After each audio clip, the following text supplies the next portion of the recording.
And also Phoebe, thanks for the follow. Welcome to Metaverse.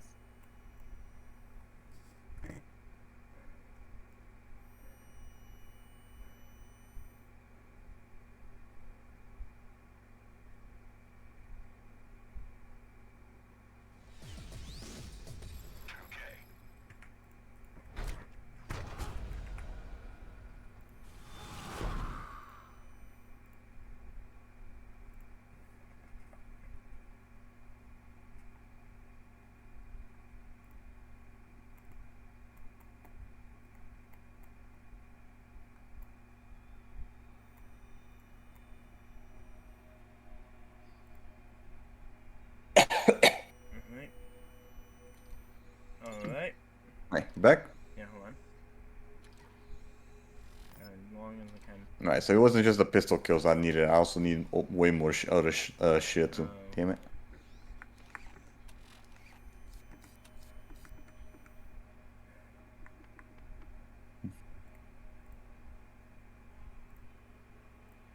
See if I can level myself up a bit more going in this area. Yep.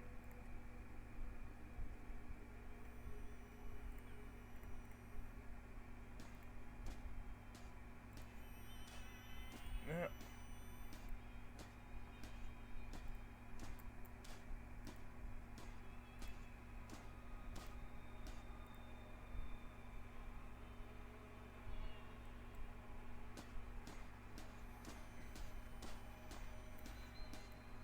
Shit.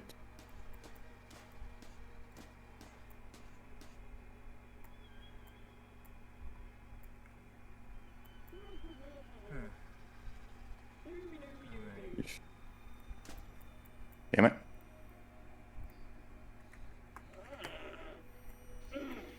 There's a new invite. Just see if I can get rid of this guy. There we go. Nice. Level 9. Good.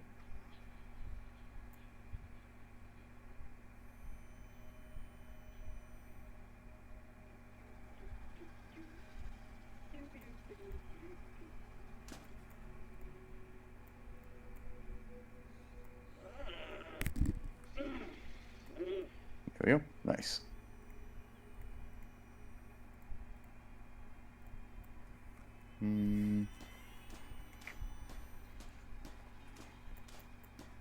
I'll take that. Yeah, there we go. It's a really good gun, I guess.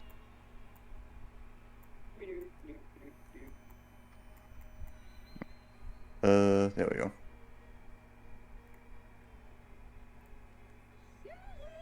Alright, I sent you the invite. Oh. Crap. Gotta do that. Okay.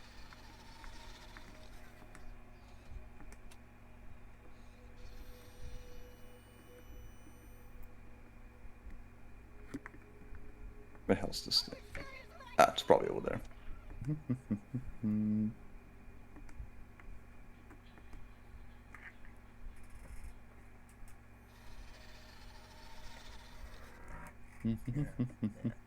Just say when you're in the game. Yep.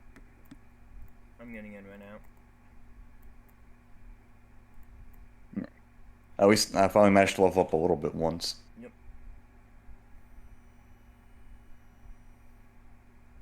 Let's see.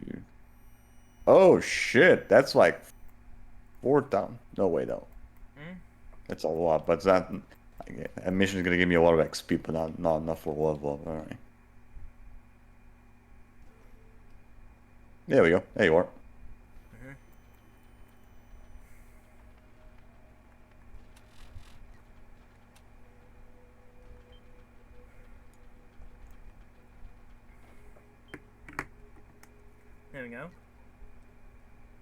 I think the reason there was like a lag going on in the arena, that was because of all the bodies going on. So it might be best to have like some incendiary guns so I can like burn off the bodies. Yep. I don't really have one on me right now.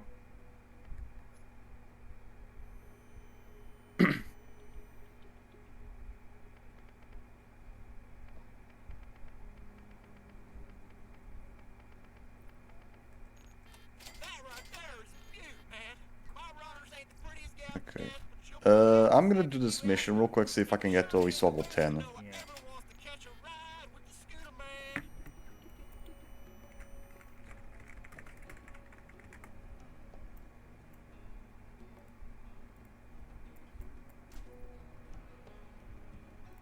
Hell, did you just leap over piss wash goalie and one of my runners? Man, dude, tell me when you're gonna do that crap. That was awesome.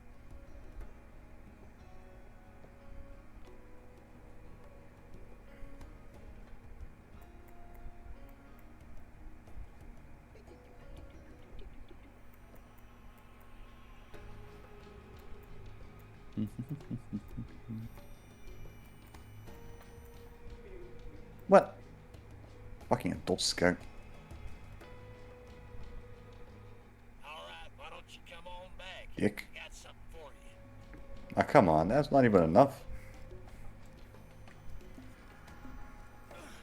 Should have been enough for it. Yeah, I'm trying to whatever. see what skills could be useful for this. Ammo regen, yeah, definitely.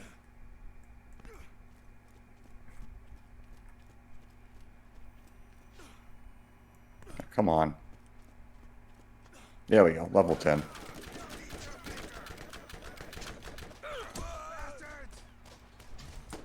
I was just dealing with some skags in here.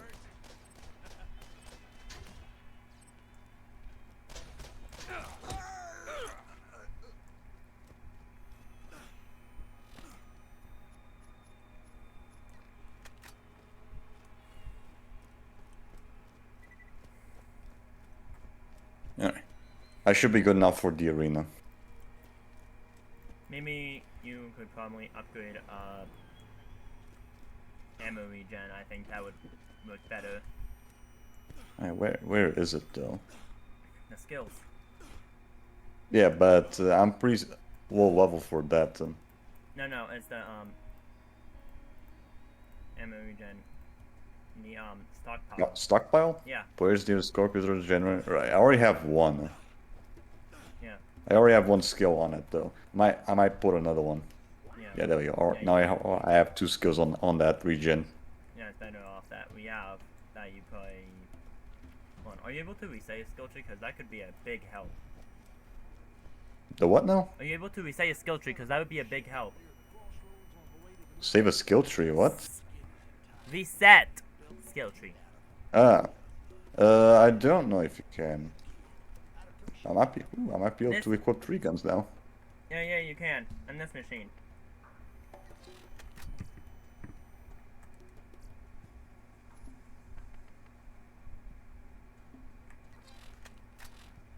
On this machine you can.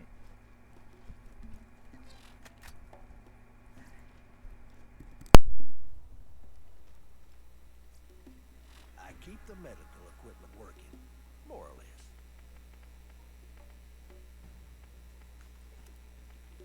There we go.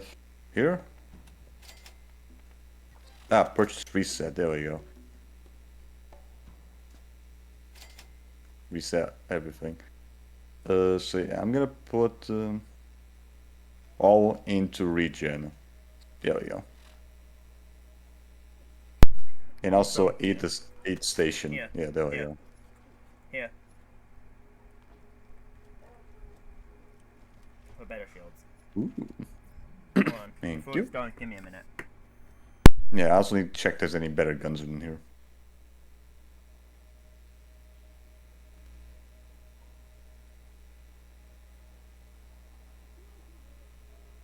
Ooh, I might take that.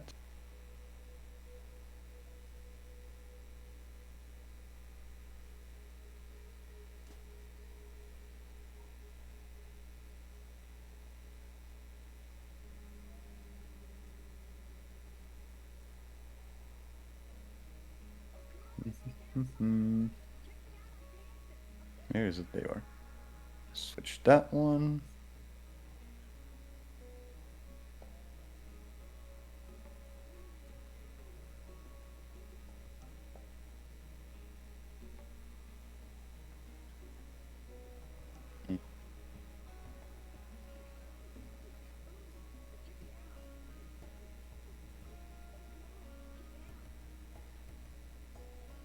Let's see, I'll buy that as well.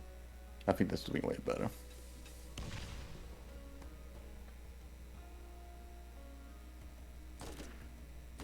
Nah, fine.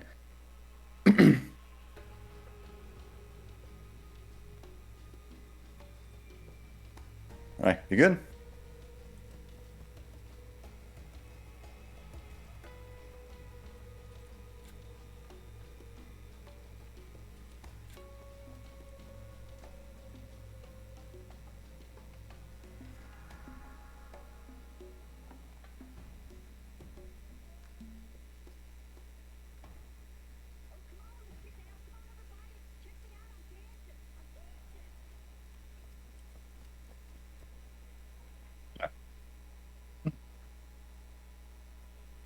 How much longer are you gonna admire that dirt? That's actually better compared to mine, though.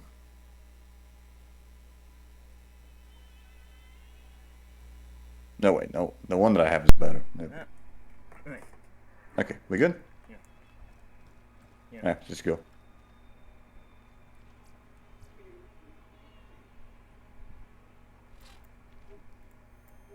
Alright, let's see if I can actually help out with you. Help out with you a bit more.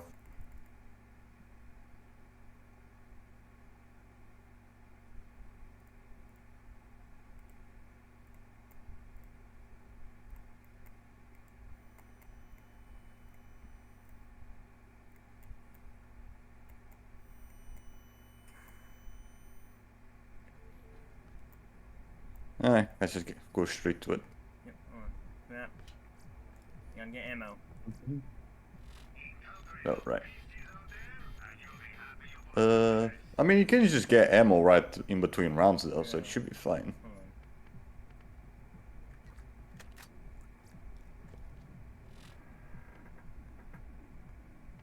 on. Make sure everything.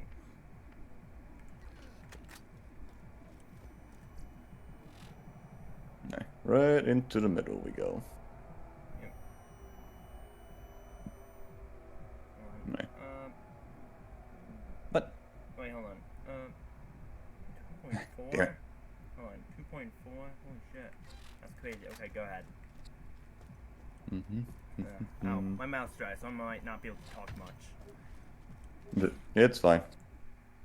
Alright. It's been dry for like these past few days.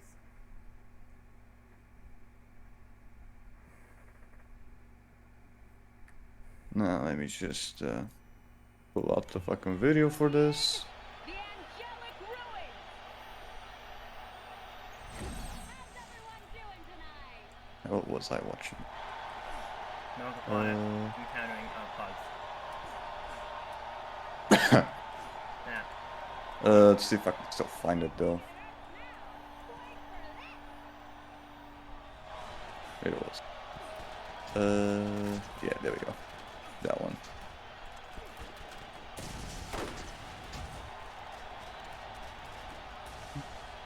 Then do that.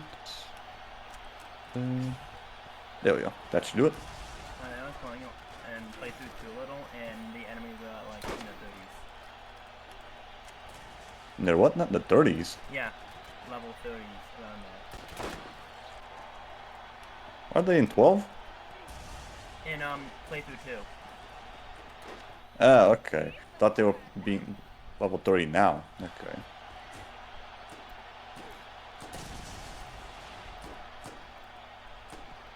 So you might control like 250. But you want to see the same as well? Yeah. Like on Discord? Mm-hmm. Alright, hold on. Yeah, so much talk.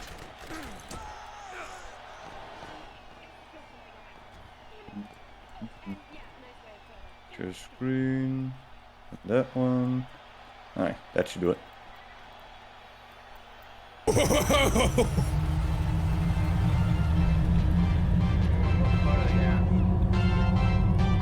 I'd like to think that if this like was a little more high 3-4 fidelity, that was minutes in. Roxy just running so fast in the elevator doors, it like Looney Tunes, just like she left an imprint of her whole face and arms stuck into the elevator door, like wonk. We're gonna go down to parts and services, and I'm gonna shove a beak inside of you, and you are going to be able to talk Okay, better. now I'm actually doing really good damage against these guys. Did you hate the idea that much? There we go, I can actually help out now. I get it. Thank you. Think phase complete. I'm curious.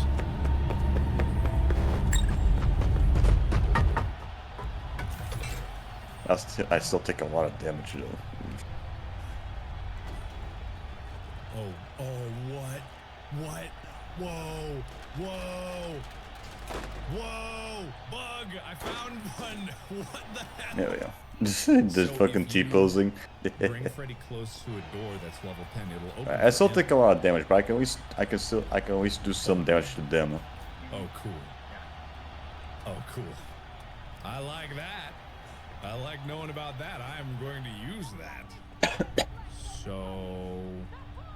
what is with the loading issues? So, oof. Wow. Freddy, you seeing a way through this?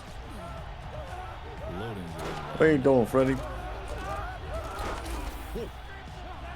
Oh, of course. That was.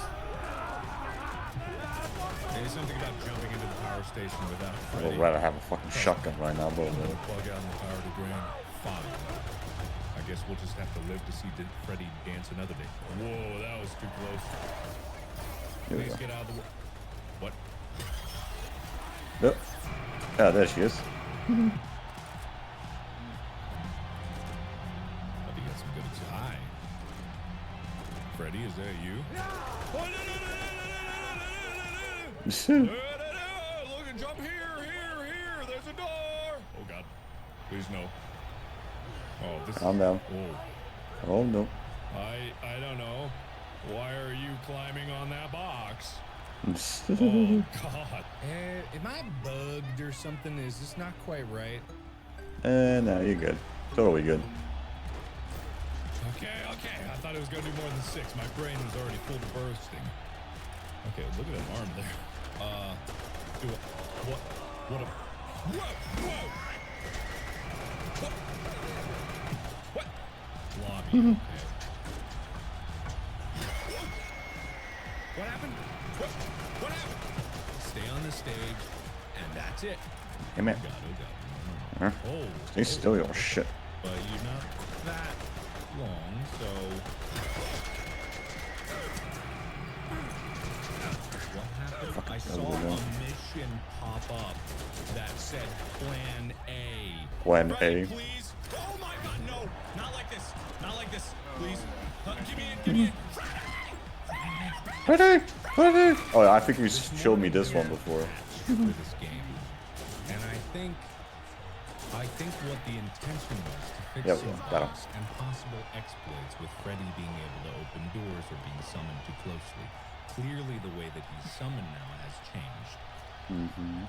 I think what they did was make Freddy come farther away, not teleport so much. Over here. But in doing so, it seems like they broke him entirely. Broke it entirely.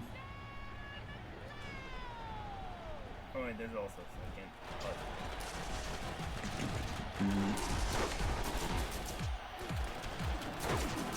This I'll shit. figure it out.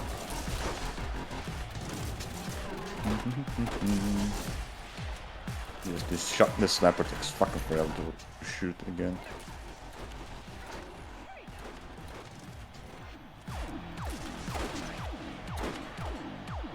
Come on, go down already. There we go. I can find that second one. Well, hi there, Redbeard. Hope you're doing good. Yeah, we're just starting here with the Underdome.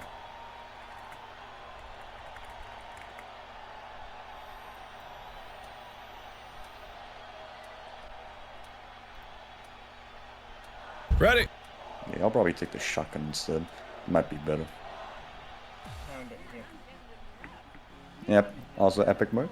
Hope doing good. Here is it.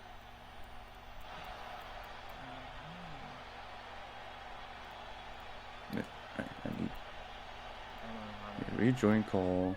There we go. Who gives you what you want? Do that. And this. Everything else? And then here. Ready? Alright.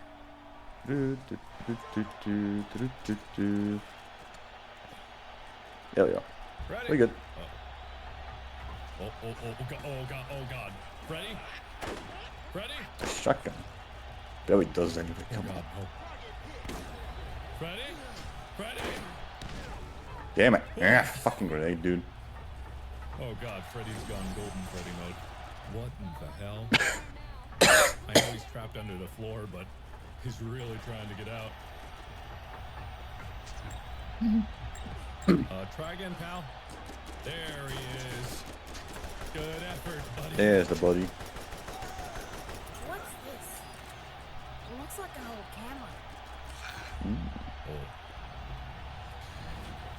I hate those things. What? Oh, God. No.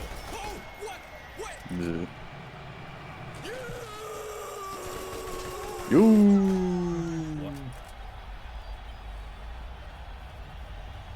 What? What? Hello? Ooh, nice shot. Huh? What? There you are. Where'd There. they go? What? Oh. Nice. Okay. Oh, What? okay, that's it. Well done. There is no need to. Gonna close this door. Closing. Oh my God, no! Where was he? You didn't see the dude. Oh, good thing I saved! Yeah. Like what? Okay, you were still moving there for a bit. I definitely didn't get anything from the polling. Game's bug as hell. Yep. The game was launched, it was buggy as shit. God damn. Yeah, it happened to me too. Aha! I fixed him. Perfectly fixed him. Done. I can't get out.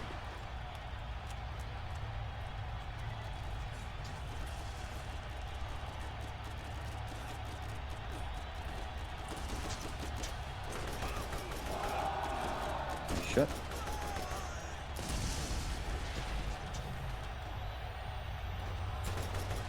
Mm-hmm. Oh, no, we're done. Oh. What? Ready? Did Is he you dead? break the elevator thing? Yeah, he's dead. Did you break Okay. the elevator? Some kind of skill left in these old. Really? Oh, this is bugged. Man. Get your ass here.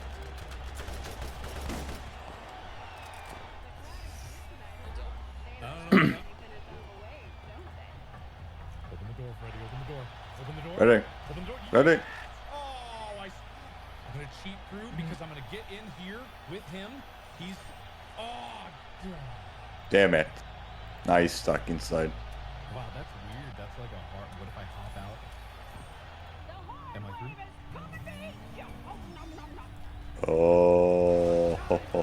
Oh, he's out of the room. Oh no, I would have gotten these already. Wait. What the hell? No, I definitely that one because that one is. That's the mag that I use in the machine.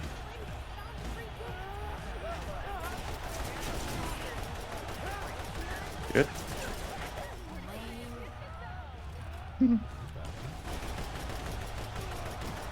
Fuck you. Goddamn midgets. Fuck you. Alright. Why are you? There we go. At least I'm actually helping out. Okay, am I back? Okay, it really my Yeah, what's Freddy doing in there? stable. Enjoying his enjoying the fucking balls. My God! God damn you! No, where? Yeah, you are. I'm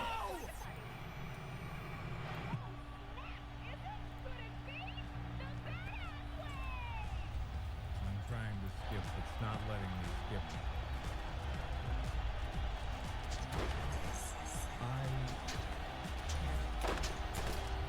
I can't. They totally knew what they were doing with that fucking bunny girl's design. They totally knew what they were doing in there. I guess just another thing that doesn't quite work the way. Okay, we made it through the claw upgrade with no problem. I call this the Freddy assist. So I can't make it through this gap, but he can. And I just hop in him, and then he spits me back out, and I'm through the gap that I couldn't get through. I'm sure that could be used to speedrun or break the game in several different ways. So now I have to go all the way.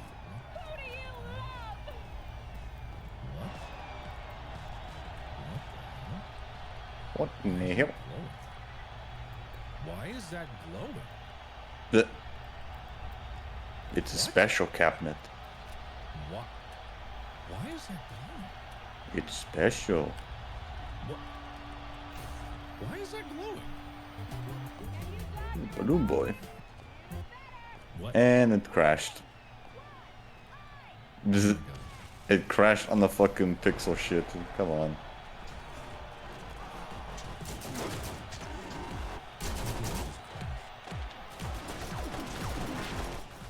I see something about this. Oh.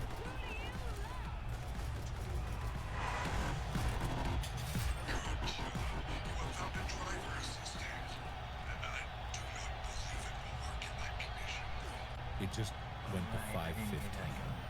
The clock literally went to 5:15. I don't know if this is going to permanently break the game, which it seems very likely to do. Yeah, all he did is just fucking chuck. 5:15, that So, must I'm be gay. the Guy save. here was just snipers. This shit. Save is available. You stay right there. Okay, I'm just gonna create a new slot. That has probably permanently broken the game. I would imagine. Because that seems like something that you shouldn't be able to do. And here she comes. Ooh, that mango? Okay, so No, he this is uses the. his, I'm obviously not making any This is the progress. fox lady You again. tuckered? You tuckered? You tuckered? Hey, Roxy, you tuckered now? You all tired out? Yeah. That's okay. That's okay. You take a break. You take a break now. I need to have it on the whole time. You take a load off. You take a break now. You take a break. Ooh, You earned it. nice shot. Well, that's just the way it is. Oh, don't die. What? I should have killed him. Roxy Dick. literally will not let go no matter what. Come on. Come at me. I'll let you. I'll let you. Alright, fine. Okay, so... Oh, damn it. Okay, suddenly he's low power. Why? I don't know. And now this open for him. Here you go. Well, now I'm stuck in here. What? Oh. Oh, okay. Oh. What? Oh. Great, now he's spazzing out. I don't know. Oh, wow. Freddy, you all right there, pal? So I made it in. Oh, no. Oh, no. Yeah, this area is He way got too much smaller. juice. Oh, no, that's fine. What's that fucking Freddy doing? Doing a Freddy, fucking oh, rave he's party? back. Okay, here we go. I'm gonna try this thing again. Okay, I'm in here now.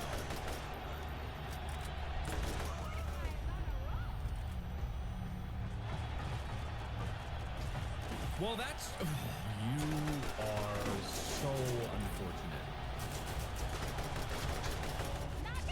And he's spinning again. Great. You Roxy still comes out, me right everything there, just, maybe for some right reason, there. breaks. Whoa. Easy there, girl. It might, I don't know, it might have something to do with the fact that the game is, that I There we go. mixed the game with that save thing. Now just the game very buggy. Each one of those two. Don't mind me. Oh, there it goes. Is the game in the better state boy. now? Okay, No, well, yeah. that's a problem. He's got to go potty. Michael, Oh, no. It's I always still have just as my broken, buttons isn't for it? yes and no. It's still broken. If need be. Oh, is the let me in? I'm hidden. You can't get me. Well, okay, well, that's just patently unfair. Why would you do that? What? I'm at a loss. How do I? I don't know why I'm even bothering with this, but... Oh, low power. Well, if only there was a way to fix that, huh? Ow. If only there was a way to fix that. And where am I going? I don't know. Nope. What. He's now No, you don't. just moving. And he's stuck.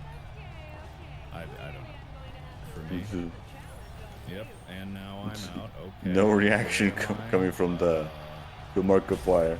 If you give Markiplier no reaction, then you know you're really fucked up.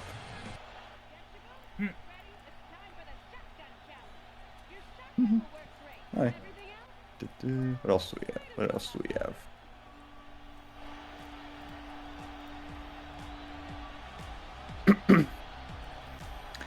What else do we have here?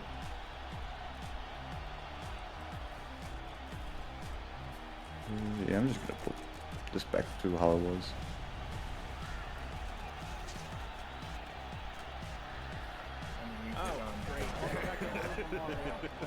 And just And now we get another princess.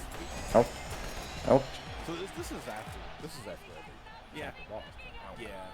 Well, because like, 1,000 is the same. Yeah, I love watching these dudes sometimes.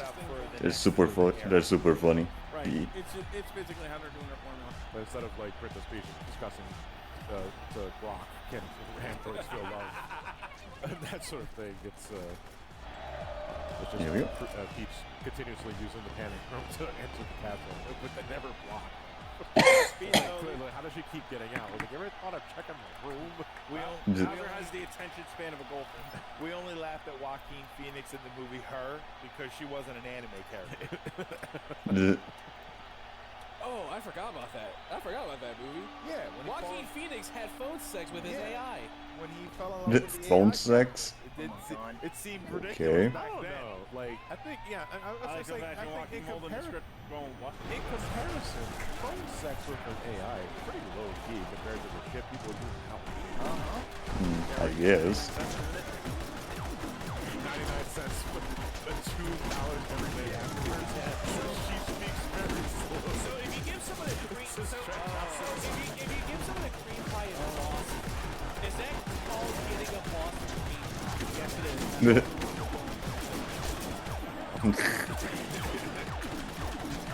I'll still eat a Boston cream pie. Delicious. I never really liked Boston. Give it to me hot. This is No, Boston cream donuts are actually They are legit really slap. good, They do. I can't mess with Is it because is it the cream itself? it. It's the cream itself. Yeah. I don't find it. I will agree though if like an argument against it. Sometimes people over. I think it's the what, cream. yeah. Like I have had Boston cream, especially from Dunkin', where that shit is 90% It's like, cream. it's like bursting out of every scene. It's like, okay, this doesn't appeal. That shit comes when I bite into it. Yeah. It's like when you get bagels with cream cheese. It's like I might as well be scooping it out of the donut with a spoon. Yeah. Could you imagine just walking around with like a big eclair and a spoon, and you're just See, you know what's funny? because that's the same going cream, right? going into that. I love Boston cream donuts. I don't like the toast. Fuck you. I just don't. But isn't it the same It's the thing? same thing. You can say No, that. it's a different- no, it's a different filling. I think it's a different pastry too. oh. See, is it? See, I always thought an eclair was just a different shape and like No. a different. I believe Damn it. off the top of my head, and I don't know for sure about my personal experiences, and it's been a long time since I had an Fuck, eclair. get your ass here. I don't like them. Fuck An you. eclair pastry is fluffier than a donut. A donut is a cake. At the end of the day. Basically, Yeah. Yeah, but it also depends on how you make the dough. Yeah, but you can't call an eclair if it's not made like an eclair. Like, See, at that okay. point, you might as well just make a hot dog donut. Well, hold on, because now we're entering the weird world of donuts. Because if I go to Dunkin' Donut, Get your ass here, fucker. yeah, if I go to Dunkin' Donut and I get a chocolate frosted donut, the donut feels different in like texture than if I get one of their chocolate glazed donuts, like the chocolate donuts with the glaze on it. The chocolate donut feels more like cakey density, and then the chocolate frosted one is lighter and airy. So eclair could just be the shape of the pastry itself. Yeah, maybe so it's maybe just the that. shape affects how it cooks. So it's the same thing. From my experience, an eclair was always way fluffier than a donut. Like, and that is in part why I don't like it as much, because I feel, especially because of the cream filling, makes it very soggy, and I don't like how it breaks down in my mouth. Yeah, it just like disintegrates. Yeah. Now this is a quiz game. Basically, you're going to be asked like multiple questions about where you're going to go. Yeah. If you don't know, like, you're going to see 2 questions from the past, Ooh, one from nice the future. shot. So you can usually get the answer. If you don't know the answer from stuff that you haven't experienced yet, you're more than likely going to. Yeah, we're doing these movies a lot faster compared to before. Holy shit. First and 10 wins. Yeah, so this is like they're secretly telling you what you have to do. Maybe just because it's still pretty early on. I don't know. Flower Gate. Problem is, we haven't even seen a Flower Gate yet. And I forget, are you hitting the button to answer? Okay. That's me. Well, that's conceited. I know. There you are. 2 points. What do we need in Flower? What is supposed to be see in Flower Field? I imagine a fucking flower. And you're Wrong. To the gulag. Now you're gonna learn why I'm known as Mr. Hammer. How many Yoshi kids are there in Yoshi Village? A spoon! Is she suffering brain damage? That's easy. Right. You did hit her with a hammer. Just, Is she suffering brain damage? Or you did hit her with a hammer? I am a hammer. I know, but you still hit her and have a hammer. I'm not gonna hit her. I'm a hammer bro.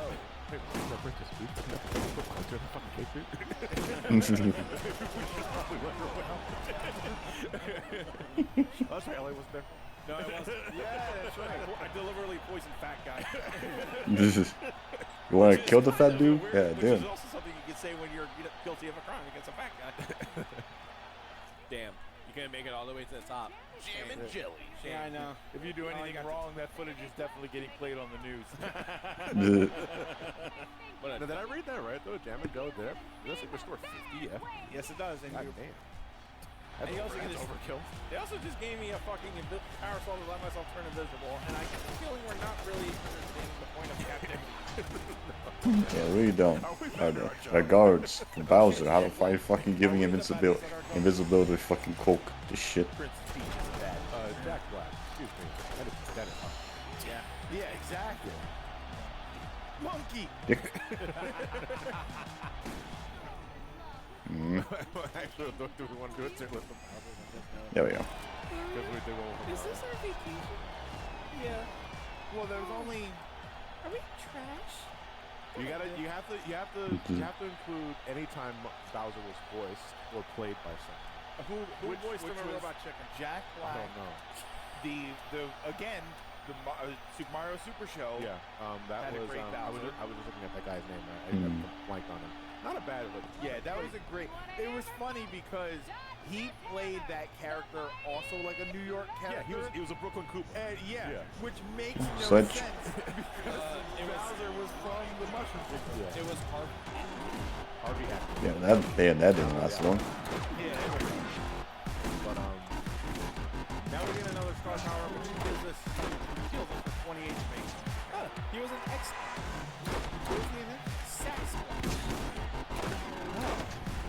For like one episode.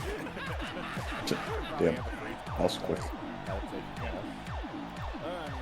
Oh, he was Bowser for Mario 3 and World. He was the Bowser he was entire Koopa time. the entire time. Yeah. He was in Heavy Metal, the movie. Yeah. Oh, that's a movie I haven't heard in a long time. I know, right? Like the first time I ever saw a nipple in I saw the art I don't style. know that I've ever seen it. I saw the Heavy art style Metal? of Heavy Metal, and I'm like, this doesn't sit with me well. That's What is this, Deke? Was that like the Boschke? I think so. Like Ralph Boschke? Was that like Wizards, like that animation quality? No. When you say Wizards, What's There was a I movie don't called think it Wizards. was. It was an animated movie. It was a different Ralph animated, I guess. Bakshi or Bashki. It was Heavy Metal was pretty much like a Now, I can't speak for R-rated Heavy animated Metal. movie. The original, I saw 2000. 2000. Yeah. I think the original. I think it's the same. I think it might be the same person. Yeah, I'm not entirely sure. Either way, I got it because the cover was the girl with the large chest. Yeah, you know. And somebody said there was nudity in it. Yeah. So Yeah, you know. yeah. So it's an easy sell. Yeah, exactly. So now we're going to Easy go in sale. here and get the treasure for Easy Colorado. come, easy because we go, wanna as see they that say. movie remote. Wait, Cool World didn't deliver what I needed it to, so you have to watch Heavy Metal. I can't watch Cool World. Eh, it's Legit. Like, that movie freaked me out as a kid, which deliberately, it's not a kid's movie. But even going back into it, I was like, this movie feels confused. yeah. Like, So- I think it's because it wanted to do the Roger Rabbit thing, but not understanding why Roger Rabbit was. I think if it had the ability to be a harder rating, Yeah. I think it would have probably succeeded in What what is it it? was trying to Wasn't do. it already rated R? I think it was rated R, Yeah. but if you've watched that movie, Yeah. that movie tries very much to be more than that. I see. And I think if it had the freedom to be single X, I think it probably would have been a better movie. It would have never sold though. No, That's yeah, the thing. Yeah, that's the Yeah. problem. It wouldn't have Yeah. been sold So in the Colorado theater or got the whatever. seed from that bulb that we wanted, so now we have to actually get him that treasure for, you know, actual bartering. Damn it. So Colorado gets what he wants at the end of the day. I know. It belongs in a museum. Ah, man. I killed him when he killed me. Only Mordecai left. Let's And he also steals credit for this, too. What was that face when he looked down? Magical seed. You know, it's funny. It's like My that seed's pretty magical. No, because he just picked that up from before. Because You sure about that, you buddy? may read that because before he gives Mario that item, he looks down there, Yeah. which you can easily read as him reaching into his pocket to give Mario that thing. He probably just took that shit from the ground. Yep. It's like, here, this is got a clump of dirt. Yeah, it's like magic. Yeah, it's like magic beans. From Zelda. Yeah. Okay, so it's not Heavy Metal. Not having Fritz the Cat, Wizards, Cool World, Cool World, Fire and Ice. There's a Lord of the Rings animation from '78. Oh, that Oh, one. yeah, they're all back shit. That's Yeah, I think so. Yeah. Yeah. So he did that. You know that thing where Frizz. where fucking Gandalf just does this to like he like moves his hands to fucking Samwise. Like, ooh. like Ooga Booga. Like something. I put Yeah, there's on, a bunch more here. I put on Spike Shield. I don't know why I did that. Why did you do that? I don't know. I think I just tried to fill up the badge points at this point, but it's like, what was I thinking of? You with have this? to, if I had to take Then a it guess. hit me because I remembered what happens after this battle. If I had to take a guess, No, it's the next battle. I remember now. when you're on these RPG recording sessions, that sort of thing, you go on a little long. You get a little tired. You get a little delirious. You don't exactly remember what you Delirious. do, why you did it. You weren't thinking because you're tired. There are different Actually, reasons that no. some games just can't be Right played. now I did, but now I Mad remember it. thinking.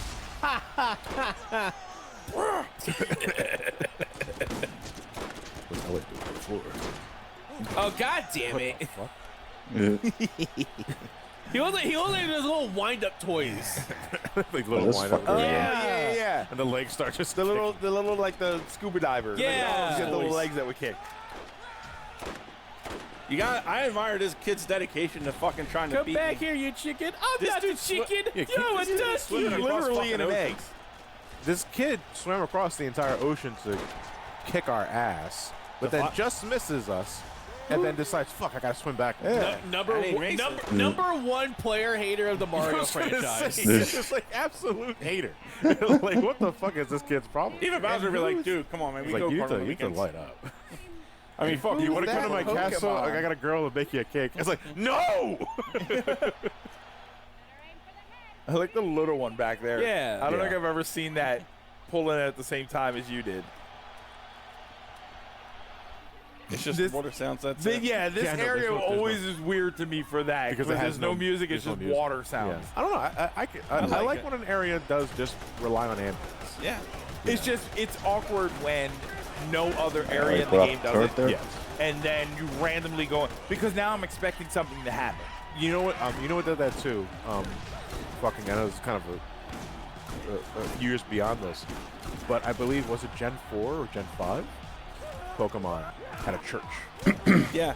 No music Ooh. whatsoever. Right? Yeah, you head into the Ooh, church. that's cool. There's no music whatsoever. What you think? He's looking at his you know, HP bar go which half. I think the intent was like it's a church, it's a place of Yeah, prayer, that supposed sort of to be thing. quiet. There's no music, that sort of thing. But it kept making the RPG player in me was like, oh, there's something devious about this. Yeah, there's something.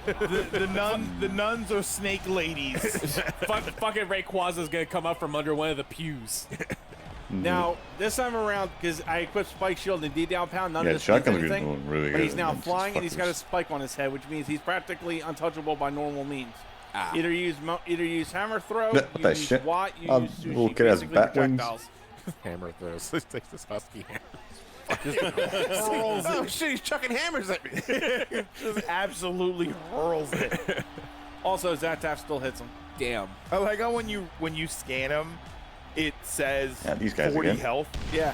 but you don't ever fight him at 40 health. No, in fact, you watch his. In fact, in the scene before this, Yeah, you he see watched his, he looked at his HP go down by half. He's like, Yeah. oh no! Because he swam all the way over there. He's yeah, exhausted. which is kind of Which a is a cool great little, attention to little detail. touch there. He does have a bit of a defense stat, so Watt's good here. But again, I'm just gonna use sushi because I got her out. Not to mention, I should be said that Matt's defending these attacks, and it's still doing 4 damage. Right. Yeah, defending only really stops 1 point. Yeah. And then it can stop more if you add some stuff, but Also, yeah. she decided to just mess with him with the statuses. He's shrunken, so now he can't even do that. He just does one. Neener. Sushi The sees fish the jumping. jumping and says, I'm gonna hug to a fucking rat. Hello. Damn. Take that. Can't believe you squirted on him. you got to spit on that thing. Piss off with that dude. Then you gotta Only I can make the Hawks 2 a joke. then you gotta make He also Bitcoin realizes and- with the wings, he could have just flown to the island. Yeah. No, I could. So maybe that's a good point. you could just wail on again, him. I love it. The kid loses half their HP because they swam all the way over here, to and from, in a short amount of time. And they says, oh, if I just flew, I wouldn't have been so tired. I was like, yeah, imagine flying, still pretty exhausting. Though. Yeah, Yeah. you still would have been. Yeah. Maybe you would have only lost 10 health instead of 20. Unless the wings are like a demonic property. How many? Like how 10, many, 5 if RNGesus is nice to you. How many battles are left with them? Let me think. There's one in the snow area, and Okay. and then there's one in the castle. 2. So is there like never like an optional full-powered encounter with the kid? No. No, Where- that'll be for the remake. Yeah, was it? Yeah, I was On thinking Switch, that the remake will have the scenario where he doesn't swim. Hey, Actually, no. He that calls actually- for help, and he calls for help, and then you're fighting at him a weapon. He fucking has a knife stuck onto the whale. That would actually be a nice little touch if he decides to swim, like at the moment where he decides to swim back, and he's like, no, I'm going to fly. Like, and then it's like, oh, okay, this is a change from the original. Yeah. So then he doesn't lose as much health. And actually probably beats you there to the Yeah. tier. I mean, I think they'll do the Super Boss thing when they remake this game finally. I think they'll do the Super Boss thing with him. Do you think they will? I don't Yeah. know. I mean, they did it in... I understand, like, Thousand Year Door was just the one that everyone wanted to see re-released at some point Yeah. because of the notoriety and stuff, for good reason, and I completely agree with you. I also find it, I don't know, maybe it's a little too early to say. I figured a Paper Mario remake would have been tough. Yeah, me too. I mean, with Silent Hill 2 coming up, and we're getting a Silent Hill 1 remake on the horizon, I think anything's Silent Hill possible. 1? Good counterpoint. You got to remember, though, this is also Nintendo, and Nintendo does things on their own time. They are allergic. How long to, they sometimes are allergic to money. Yeah. Yeah, well, Nintendo? it's not, see, and that's I always defend Nintendo for that. No, the difference is just you don't hear about everything 5 years ahead of release time. Yeah. You're gonna find out that Paper Mario 64 is getting remade 4 months before it comes Yeah. out. They did it with Metroid. They do it with all of these. Yes, there are exceptions. Yeah. The Bayonetta thing was a problem. The Prime- Metroid 4 Prime thing was a 4. problem. I was going to say Metroid Prime and was the a good example. and the Tears of the Kingdom, people say, oh, well, we knew about that before. Sure, but after Sure Breath you of the did. Wild, did you really think they weren't going to make another one? It's Yeah. not really a surprise to find Yeah. out that. I mean, but Breath you of- didn't This know just anything. in. Yeah. If this just in popular and successful game gets Yeah, sequel. it's going to get a sequel. but also- who knew? But you didn't know anything about it. But also Breath of the Wild pre-Switch release was also another one, I think. No, but either way, it's just like, Uncle has People, it right. people use Tears of the Kingdom as an example of, well, we knew about Tears of the Kingdom years before. No, you knew they were doing Breath of the Wild, another one, and you called it Breath of the Wild 2 forever. Probably. You didn't even see the game until within a year before it came out. and then they had to delay what the name of the game was for real world problems. So it's like they don't announce things early. So saying Paper Mario 64 remake, oh, they'll never do it. They're probably doing it now, and then you're gonna find out in a month that it comes out in 3. Yeah. This is Kent C. Koopa. He's the other optional boss. He's basically got a nice little defense stat to him. He also he has the ability to attack you while he's upside down. He's also heavily vulnerable to sleep. Like, is this fucking spin on his Wait, back? He's vulnerable to what? Sleep. Okay. Yeah. Wait. I mean, he's more dangerous now, right? Wait. Kent C. Koopa? Yeah. Can't see. Right. That's why. Because he has glasses. After the war in Yoshi's Island. Because again, this is another Yoshi's On callback. Because Yoshi's On, the major boss of the fourth world was the giant Koopa that you had to land on his back and ground pound on his stomach. And what Yoshi didn't see is that fucked with the guy's vision permanently, and he has to wear glasses. Here's where you realize, oh right, defense stat. Oops. Must have been the acid that Yoshi spit in his face. Listen, I saw it in Jurassic Park. I know dinosaurs can do that. Actually, that dinosaur can't. Yeah, but normally... now he's awake. He does have an ability, again, when he's on his back, that'll, I think, hit you and your partner. He doesn't have any status magics, to my understanding. Sweet. You see Mario having a rally in the king. Oh, I did it! Oh, you did it. And it'll be the only time I do it. You see him having a rally at the Mushroom Kingdom, but it's him just saying the same speech that Shredder does in the first TMNT movie. Punish these turtles. 4 turns. Yep. Like I said, he's barely vulnerable to Yeah. sleep, so you can easily just use it to wail on his ass with any of your power So abilities. I'm assuming the 3 in the top left is how many turns you have left for Yes. the power out. That sort of thing. 9 damage. Holy shit. Yeah, that's the Ultra Hammer, the power, the regular power swing, That's and the then power of the sun, baby. Yeah. Salute the sun, motherfucker. Ooh, the That's sun. the power pack taste of Sunny D. Except, you know, a lot of things. Or even surpass it even. I like Sunny D. I used to like Sunny D. I can't drink Sunny D I anymore. still like Sunny D. We were talking about viscosity earlier. Sunny D, Sunny D feels like I'm drinking orange-flavored spit. Thick tang. Yeah. And that's it for Yeah. I mean, yeah, you're right, but that's also why I don't drink it anymore. I don't mind the viscosity of Sunny D personally. Is it thick? Yeah, it's thick. But I mean, I can still take it. Like it. Sunny D feels oily to me. Oily? I don't know why. wanna Like, say I oily. drink it, and then I think it's fine, but I always feel like it kind of coats my mouth a little bit. That's what viscosity Yeah, is. that's what it feels like. But it reminds me of that, like when you touch something that's oily and it's left on your fingers, it's Right. like in my mouth. If you don't beat Damn Kent it. C. Koopa, you have to take the pipe underground to get back to Toad Village. Eventually, even Colorado does that so he can get back to his home. Yeah. So beating him doesn't really get me anything other than it opens up the Koopa Bridge, but I'm not going to tolerate a toll bridge, so fuck you. I was going to say, it's like, fuck you. Yeah, seriously. Like, get out of the way. sleep out? He couldn't see before, now he really can with a couple of black eyes.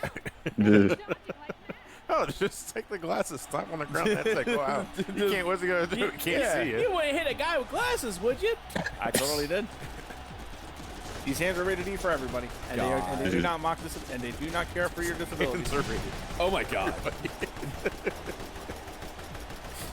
I keep thinking of how to get into that friggin' that thing, and I keep screwing everything the fuck up. Which thing?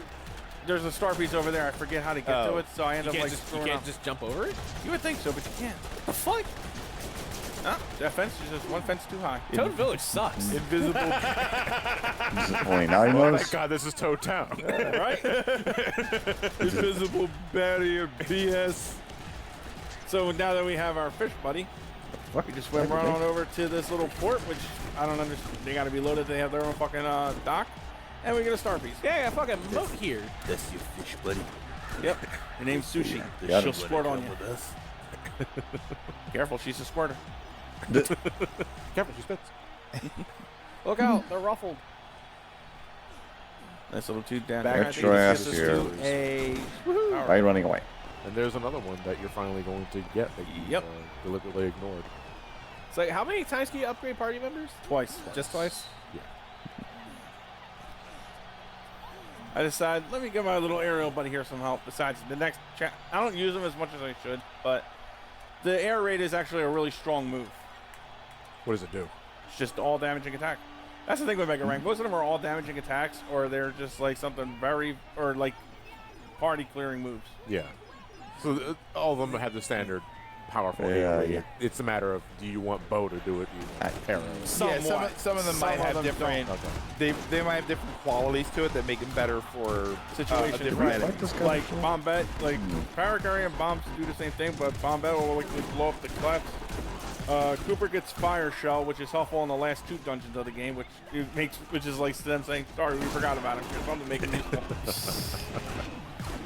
Motherfucker, you made me pull out that panel for nothing and just leave. You knew it was there. Window shopping. Anything good? It's like when you looking for something to eat, so you look in the fridge, but there's nothing. So you close the door, lower your standards, and then look again. Yes. For me, my equivalent is when you go to a gaming convention, you see a game going over $200. So you start gushing about it in front of the guy, and he goes, "You want it? It's $200." And then you look at him and go, "Why? Mine works." Super blooper. That's fucked up. That's so fucked. I don't know. Like I'm not sure if I'm alone on this one because Matt actually just reminded me of something.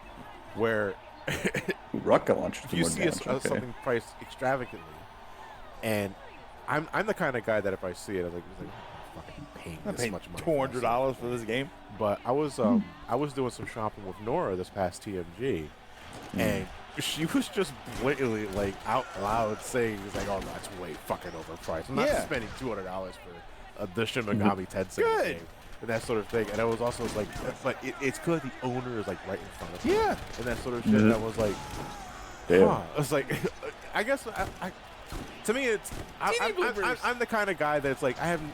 That's not gonna sit out loud, I guess. But I'm also thinking like, but telling the guy I don't think it's actually gonna change their mind like that, so I don't bother. Well, here's the thing. Because fuck them. Was she saying, "Hey, buddy, this game's overpriced"? No, she wasn't talking directly. She was having a conversation, and it was in full view of the person. Yeah. So maybe they should be hearing other people say, "Wow, these games are really overpriced. I don't want to buy anything here." Yeah. Maybe that's what they need to start hearing. Well, the problem is that Nora forgot to haggle. This. It's like the 3rd time we fought this fucking thing. It'll be the last one. Oh, it was the last one? Yeah, boss is coming 3s. I'm assuming this is the only difference between Blooper this time is that the guy flunkies. He has flunkies. He also does a charge tank. Blooper and his little bloopies. Blippers? Are they blippers? Bloopers and their little bleeps. Bleepers. There we go. I like that. That's bloopers and bleepers. There we go. The super blooper kind of just shitted them out though. Like, yeah, it's from Mother. Yeah, they reproduce. My sleeve attack didn't work, so I tried the charge attack, but then I think I missed the timing. Nope, 14. The charge stacks, so you can easily reach some hysterical fucking damage off of with Bombard, especially if you can time multi-bonk right. Yeah. But I've always been lousy at timing those attacks.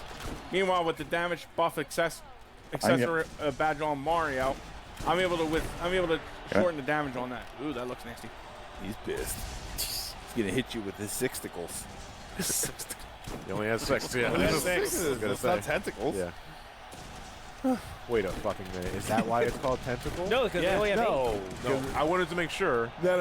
I wanted to make sure. You could have gaslit me into thinking that it's they only have 8. Octopus 10. It was 10 if yeah, it makes yeah, sense. No, they're called tentacles because you have 10 fingers for tickle. What do you think it's called? Octacles? Somebody's fucking stupid. Octacles. Octacles. Well, which one is 6? Cephalopods. Sexticles? Cephalopods. Sexticles. No, like as in like the terminology for sex. Yeah. Oh. It's sex. Like penta is 5, septa is 7. Hexical. It would be a hexical. No, it's sex. Yeah, hexagon. No, sex. So for 6. You're thinking Spanish or? Because listen, the one gag we had, me and Alex had for clearing our 6th ultimate fight in 14 is that we're now sex legends. Oh, okay, yeah. Yeah, so it would be sexticles, which are different if you're watching a hentai. Right. Anyway, again, an attack debuff works wonders on this thing. He's not touching me for anything anymore, which leaves them right open for a good old smackdown. And yes, I did giggle when I delete this part because there's something hysterical while watching a ghost smack a giant squid. It's the little things in life, you know. But that's not like. That's kind of like the offensive quirk with Lady Bo, is that very easy, like, QTE to perform. And she only does 1 damage per slap. Yeah. But two when you get fan. But she's That's hitting shit. the enemy That's 5 two? fucking times. Yeah. So it's doing That's it's an close. easy 5 damage. So if they have 1 defense, Yeah. they Yeah, get hit then with they go 0. crazy with the grenades. Because it blocks 1 point 5 times. Yeah. Right. Get me up to here. Why did I do that? They should take a damage point for that. They really should. They slammed their butts right on the I don't ground. like they land really hard, though, to be fair. But they also see Mario just like disappear. It's just like their stealth is on 100. It's like must have been Invisible is not invincible. Well, now it's a. Remember, they're rolling for curiosity. Rolling for curiosity. Curiosity. Because Oh, no, the investigation checks. That's what it There is. you go. Oh, there goes Bleep. Oh, shit. Bleep and bloop. I like that his eyes were open wider. Look at that. Just slightly wider. Like the pupils were smaller. And you know, Mom's got to be pissed because we just killed her kids. the kids Man. off themselves. Man, Yeah, I know. I don't think the mom's gonna care about the death. man, fuck them kids and fuck you too. If she didn't Said, want her said kids Michael being Jordan. caught up in the fires of war, she shouldn't have spawned them in the middle of the fight. Spoils of war, I guess. No, she didn't want her kids to Spoils. like not be in war. She shouldn't have just not had kids. Look, What? She thought just she, a fucking factory, huh? she brought them out. 'Cause she The thought they were going to play factory. Squid Games. Christ. I just wanted to get this out of the inventory. Damn. Yeah, it's like 3 It should have been fried calamari at that point. Yeah, I right. loved it. Oh yeah, that's right. Power carry. You should attack the calamari with sushi.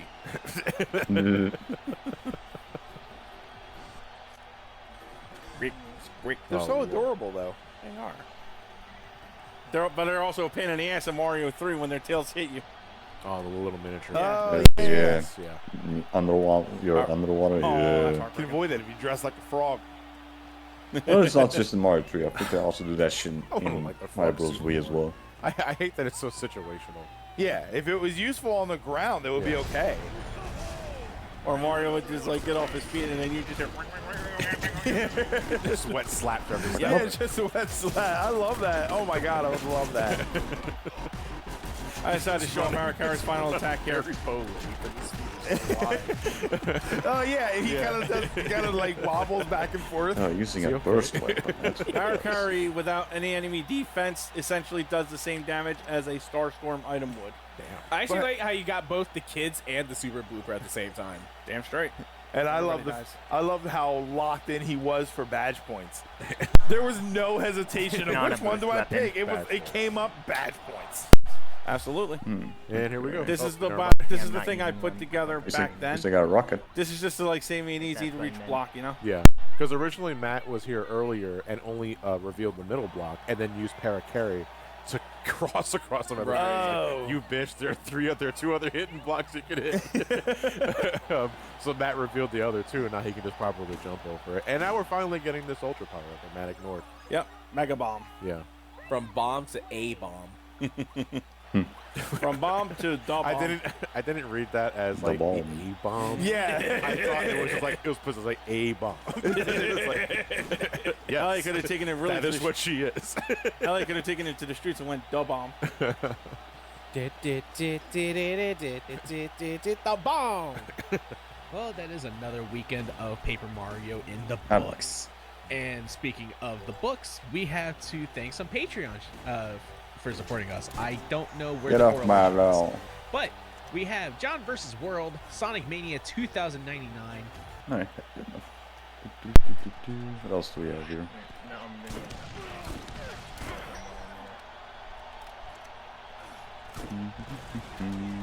I'll send one in a minute. Alright.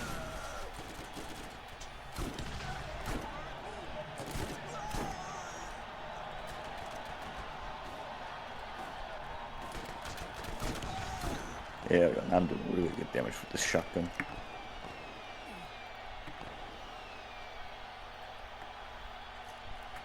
It's the video that Crypt Crusher put in. Spawn at a snake. You want me to see like Crypt Crusher going through all the games? Is that what it is? 100%ing at all of them. He just. Yeah. Okay. That's. Oh my god. So don't talk. Oh. It's a 3-hour one. Holy shit. What? Let's see here. Oh, I haven't It's a watched 3-hour it. video? I haven't God even watched damn. it. I haven't watched it all yet. You're still here after 2 years. Well, you've definitely grown since the last time I saw you. And it's that new haircut. That's a new haircut. It's so funny though, because he started out doing videos when he was still a kid, and his voice changed a lot too. Like in his early videos. Much better. So to celebrate being alive, let's do something a little bit different today. I want to talk about one of my favorite video game franchises of all time. Skylanders. I spent the majority of my life playing these games and emptying my wallet on all the different figurines you can use, and I wouldn't have it any other way. You know what they say, you only live once, so try to spend as much time playing Skylanders as possible. But with me being such a big fan of this franchise and there being no new games on the horizon, it can be tough to find new things to do with the Never games know. to keep things Activision fresh. can always make extra cash from the dead franchise. So many times and I've collected all of these figurines, and yet there's one thing I've never attempted to do, but that ends today. Because today I'm doing something absolutely insane. More insane than beating every game on Nightmare, and more insane than beating every game on the Wii. Although that last one did cost me a lot of my sanity. Today, ladies and gentlemen, At least the early games on Wii might be good. Mostly just the first one. I'm taking the word completion to its absolute maximum when I say that today. Although yeah, the Giants on Wii can chug a lot as well. And when I say complete, I have not played the Wii version of Giants in a long, but the little bit that I played, it does chug a lot. Each game as fully as possible. Whether the game acknowledges it or not, I'm still doing it. This is going to be a long video. Wait, hold on. Does Grey Clobber have a fucking kick dive? Each game as fully as possible. Yeah, look at that. Acknowledges it or not. No, I mean completing every single aspect of each game That's as so fully fucking as cool. possible. Whether the game acknowledges it or not, I'm still doing it.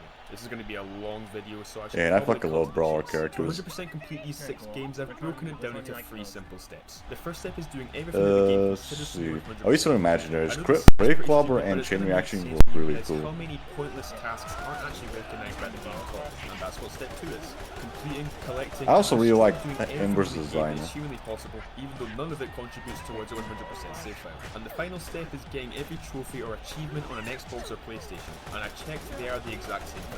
Now, if you play your Skylanders on a Nintendo He's probably not going to be able to 100% the trophies on Swap Force still. Wii U or Switch, so you can just sit back, relax, and watch me deal with some annoying things that you will never have to worry about. So, I bet I've made all that sound nice and simple, haven't I? Well, no.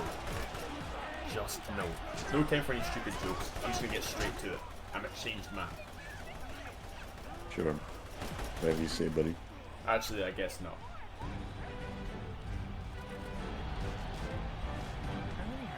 First up, we have the first game, believe it or not, Spyro's Adventure. It's kind of weird to think that I've 100% completed Superchargers Racing and not this game. Anyways, I was nervous before I even began this challenge because the Xbox 360 has the trophies that we need to collect, but it is significantly glitchier than the Wii version of the game. Yeah, definitely. That's also the reason why I play the Wii version. Because Xbox version tends to be pretty glitchy. Achieve 3 stars on all 22 of the Sometimes it can even cause the save file to fucking to crap out just a on you. scatter of each element for the elemental gates, and you can technically 100% complete this game. So let's look at what we need to do to get 3 stars on a level.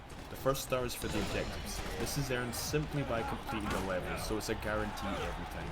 The second star is for completion, which is a bit of a vague and stupid name. Swap Force renames the star to Dares, which suits it much better, because that's essentially what it is. It's just adding more challenging conditions to the levels, like not losing any Skylanders, defeating a certain number of enemies, exploring every area, and the big one, the time goal. but more on that soon.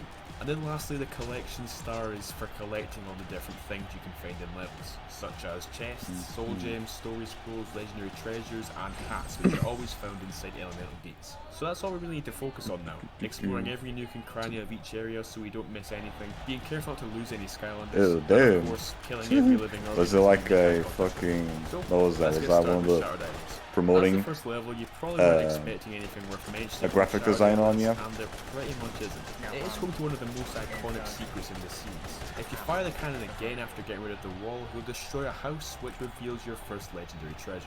But that's the only moderately interesting collectible here, so we move swiftly onto Perilous Pastures. Perilous Pastures is one of the strangest levels to fully Yeah, complete you just banned someone. Was it because they were like a graphic designer or some which shit? takes you to the end of the level.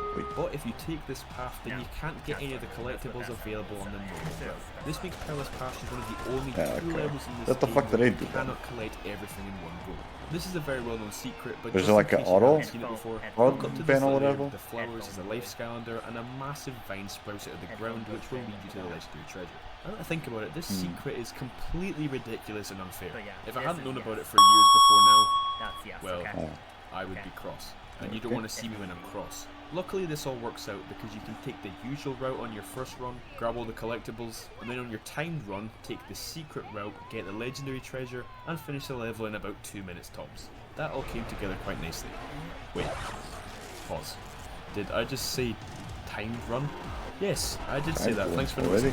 That was a good time to talk a little bit more about the time goal. So the amount of time that you're given to complete a level is very generous and totally doable, but only if you ignore all of the secrets and optional areas. This means you need to replay every level I think you can pretty much get the time done with almost all the characters, except like a few I decided levels here and immediately there. that Stealth Elf would be my dedicated timed run Skylander, because it's Stealth Elf, I don't have to explain. Plus, now that we've rescued Callie, we have access to the 32 heroic challenges, each one unlocked for a new Skylander you put on the portal. I'm immediately going to complete all 32 of these with just Stealth Elf. The main reason is because each heroic challenge you complete gives your Skylander a small stat boost which will make the time runs even faster and easier to shred through. Yeah, you could probably beat every single one of these levels within the time limit with any Skylander, There we go, but who doesn't love a bit of fast overkill? recharge, nice. I know Stealth Elf does. And in saying this, don't expect me to be covering the timed runs unless there's something interesting to mention, which to be honest, probably won't be very often. But anyways, let's talk more about the heroic challenges. I won't lie, Now, is he having gonna done all also these be doing all the challenges heroic before, challenges, all the completing them characters? was a pretty boring hour and a half. If you know your way around each of the 4 maps, then the only thing you're going to struggle with is having to hear Callie say the exact same voice line 32 times. So, Callie, you please ready stop. to try a heroic challenge? Stop, Callie. huh? There is another reason for doing these heroic challenges, but we don't have to worry about that until step 2, so let's head on to the 3rd level. Scouting our docks doesn't have anything notable other than this cheeky chest in the Earth Gate, and once again, the legendary treasure. After this gate comes down on the ship, you need to backtrack to find that another gate also came down. It at least gives you a hint since you can see the gate beforehand, but this is still a naughty secret. All 3 of these first levels showcase how sneaky the legendary treasures can be sometimes. These are definitely the collectibles you need to watch out for the most, unless they're literally sitting right in front of you. Stormy Stronghold is really easy. There's this soul gem that's locked behind a gate which you have a limited time to reach before it closes. And for some reason, I really struggle to do this, If you fuck up, you can even though I just managed go to back. reach it at a So walking it's not pace too with bad. tons of time to spare. Oil Spill Island is quite an interesting level because it properly introduces us to traversable water. Yeah, I know there was that little bit in the first level, but you can access the chest through the water gate, so just shh. Both of the soul gems in this level are only accessible by Skylanders who can swim, fly, or float. But luckily there's a good chunk of them who can do this, I mean, if you including go get the Gilligrunt chest, and then you Spyro, can't which makes these really areas get out of accessible it to without all using players. a... One part of the level that's not quite as oh wait, no, I accessible think the water is you these can't freaking walk pipes on in the it, I fire think. gate. Where did they go? Why did they make this? Did they want me to draw a map? Am I meant to be guessing? Because I'm guessing as hard as I can and it's not working. Honestly, this is a horrible gate. The second worst in the whole game. Just to make it worse, even if you find the hat, you're still trapped in this hell maze until you find the legendary treasure. in the first you can't water just level. leave if you So get annoying. stuck. This is so evil. Trust me, it's much Always quicker a and less little painful to worried just that I watch end up again fucking online missing one of because the this took enemies, so so much I longer didn't than take I this expected. one Darkwater pass. Cove has some of the best hidden secrets so far, and for the first time I actually missed something. But this is a great time to mention a neat little trick we can use in this situation. If you go through again and manage to find the collectible, you actually don't have to finish the level. As soon as you find the last collectible, just head back to the hub world and look at that. Very convenient. Of course, if you're feeling risky, you could also try and grab the collectible during your timed run. If you're using a moderately fast Skylander and the collectible doesn't take long to reach, then this is definitely doable in most cases. Leviathan Lagoon went pretty smoothly, as is the case for every level so far. Don't expect some crazy twist or anything, this is a very easy game. But it does have a pretty fun secret, that being the Leviathan. It swallows you up if you stay in the water for too long, but this leads you to the legendary treasure hidden inside of it. For some reason that isn't explained, the legendary treasure is only obtainable after the level's turret section. The treasure simply won't be there if you get swallowed before then. But fortunately there is no limit to the amount of times you can get swallowed, so if you're into that kind of stuff, go wild. For a good while I thought you could access it by just getting eaten by the Leviathan, at least on X-Pac version, but no, it's the same thing on the Wii as well. You can only get it after the turret segment. I'll save those for later. This fight is not hard in the slightest, but while I'm here I should mention that if you do die in any of these fights and you restart the level, it'll take you back to the beginning of the fight rather than having to replay the entire chapter. This will be important later. Crystal Eye Castle. What to say about Crystal Eye Castle? Well, I hate this stupid Cyclops teddy that's hiding in a wheelbarrow. Like, what the hell are you doing in there? Seriously, tell me. Stone Town is probably my favourite level in this game. That has no relevance to the challenge, I just wanted to share. Anyway, we have some tricky collectibles to find, like this chest in the life gate, or the random ass lightning rod soul gem that's hiding in a tent. You know what, lightning rod kinda does look like he'd live in a tent. As for Treetop Terrace, there is literally not a single thing to mention about this level. Not that it's boring or anything, but I didn't have any trouble finding anything. The same can be said for Fallen Forest, but at least this level has 2 achievements that give it a little bit more challenge. No, you'll have to wait to find out. You can't hit by the sawboards or whatever. Now that we've gotten 3 stars on 11 of the 22 levels, surely we've officially reached 50%. Why? Troll Warehouse is the second level where you can't collect everything in one go, and it's all because of this life gate, which is a maze full of locked gates with limited keys available. There are 3 different collectibles in this gate. You know there's a whole level you can put these in, right? And no matter how optimal your route is, there are simply not enough keys to be able to grab the legendary treasure, the hat, and the chest in one run. But luckily I was able to get the chest on my timed run and still finish with a couple of minutes to spare. Goo Factory is a level. Next up we have more monotonous ball rolling with Battlefield. Even though I used this can to blow up a building, revealing the legendary treasure, it was only at the end of the level when I realised I never actually went to that area. Another level that Stealth have had to clean up in the time run. Crawling Catacombs is one of the hardest levels in the game in terms of collectibles, mainly because of its maze-like design and narrow corridors. Add that to the section where everything is super dark, and I wouldn't blame you for missing a thing or two. Luckily, because it's been such a pain in the past, I've subconsciously memorised this entire level, so no problems there. Cadaverous I guess it's just because I've been playing this game I've played that game so many goddamn times, I already know everything is. It's one of the weirdest levels in the game, and that's because if you jump down to the first undead level, you're transported to a different area. Like a secret area? Nope. It literally takes you forward 30 seconds into the level, and you get absolutely nothing for doing it. But that's not even the weird part, because if you take this bizarre shortcut, you'll probably say that like the actual first hard mission in the game is probably the last undead level. You have to deal with the fucking undead minions. To my knowledge, this is the only level in which this is possible without doing glitches. It's weird, it's dumb, but it's also kinda cool and funny. Obviously we went through the normal way in the timed run and got the first star. The boss fight is hell. It's one of the hardest parts of the game, not that that really means anything, but still. The undead minions are the most aggressive by far, and all 3 of them out at the same time can be a real pain, especially if you're not using a safe Skylander like Joba. Unfortunately, if you die and restart the boss fight, you still fail the no lives lost goal, which is quite unfair. And of course, the boss only gets harder with the aid of his evil little achievement sidekick who makes everything worse. Luckily, I can spare myself the pain of talking about that for a while longer. Vulcan is up next, and before you play this level, please make life easy for yourself and play as That was a long time ago. Not only can you destroy the rocks fairly easily, but also the crystals, which are normally only broken with bombs or cannons. Prison Break can skip entire crystal block puzzles, which is an absolute godsend. They're not very fun, I'll say that much. Because of the heroic challenges, the layout of this level is ingrained into my skull, but I guess Prison Break does it better. I was surprised by this well-hidden chest next to the water, which I had no memory of at all, but that was the only thing that stuck out to me. So now all that's left to do is the time run. Bash does it good as well, but Prison Break does it better. So I've not had to bring up the enemy goal at all so far, because it's easy. Just defeat every enemy you see, and as long as you visit Except when the game just sometimes glitches on you. But this level, being the cheeky chapter that is, only gives you the enemy goal if you stop and let the Lava King spawn imps for you to defeat. Maybe this wasn't intentional, but it's not cool, and the game never actually showing you what the enemy goal is doesn't help either. Lava Lake's Railway.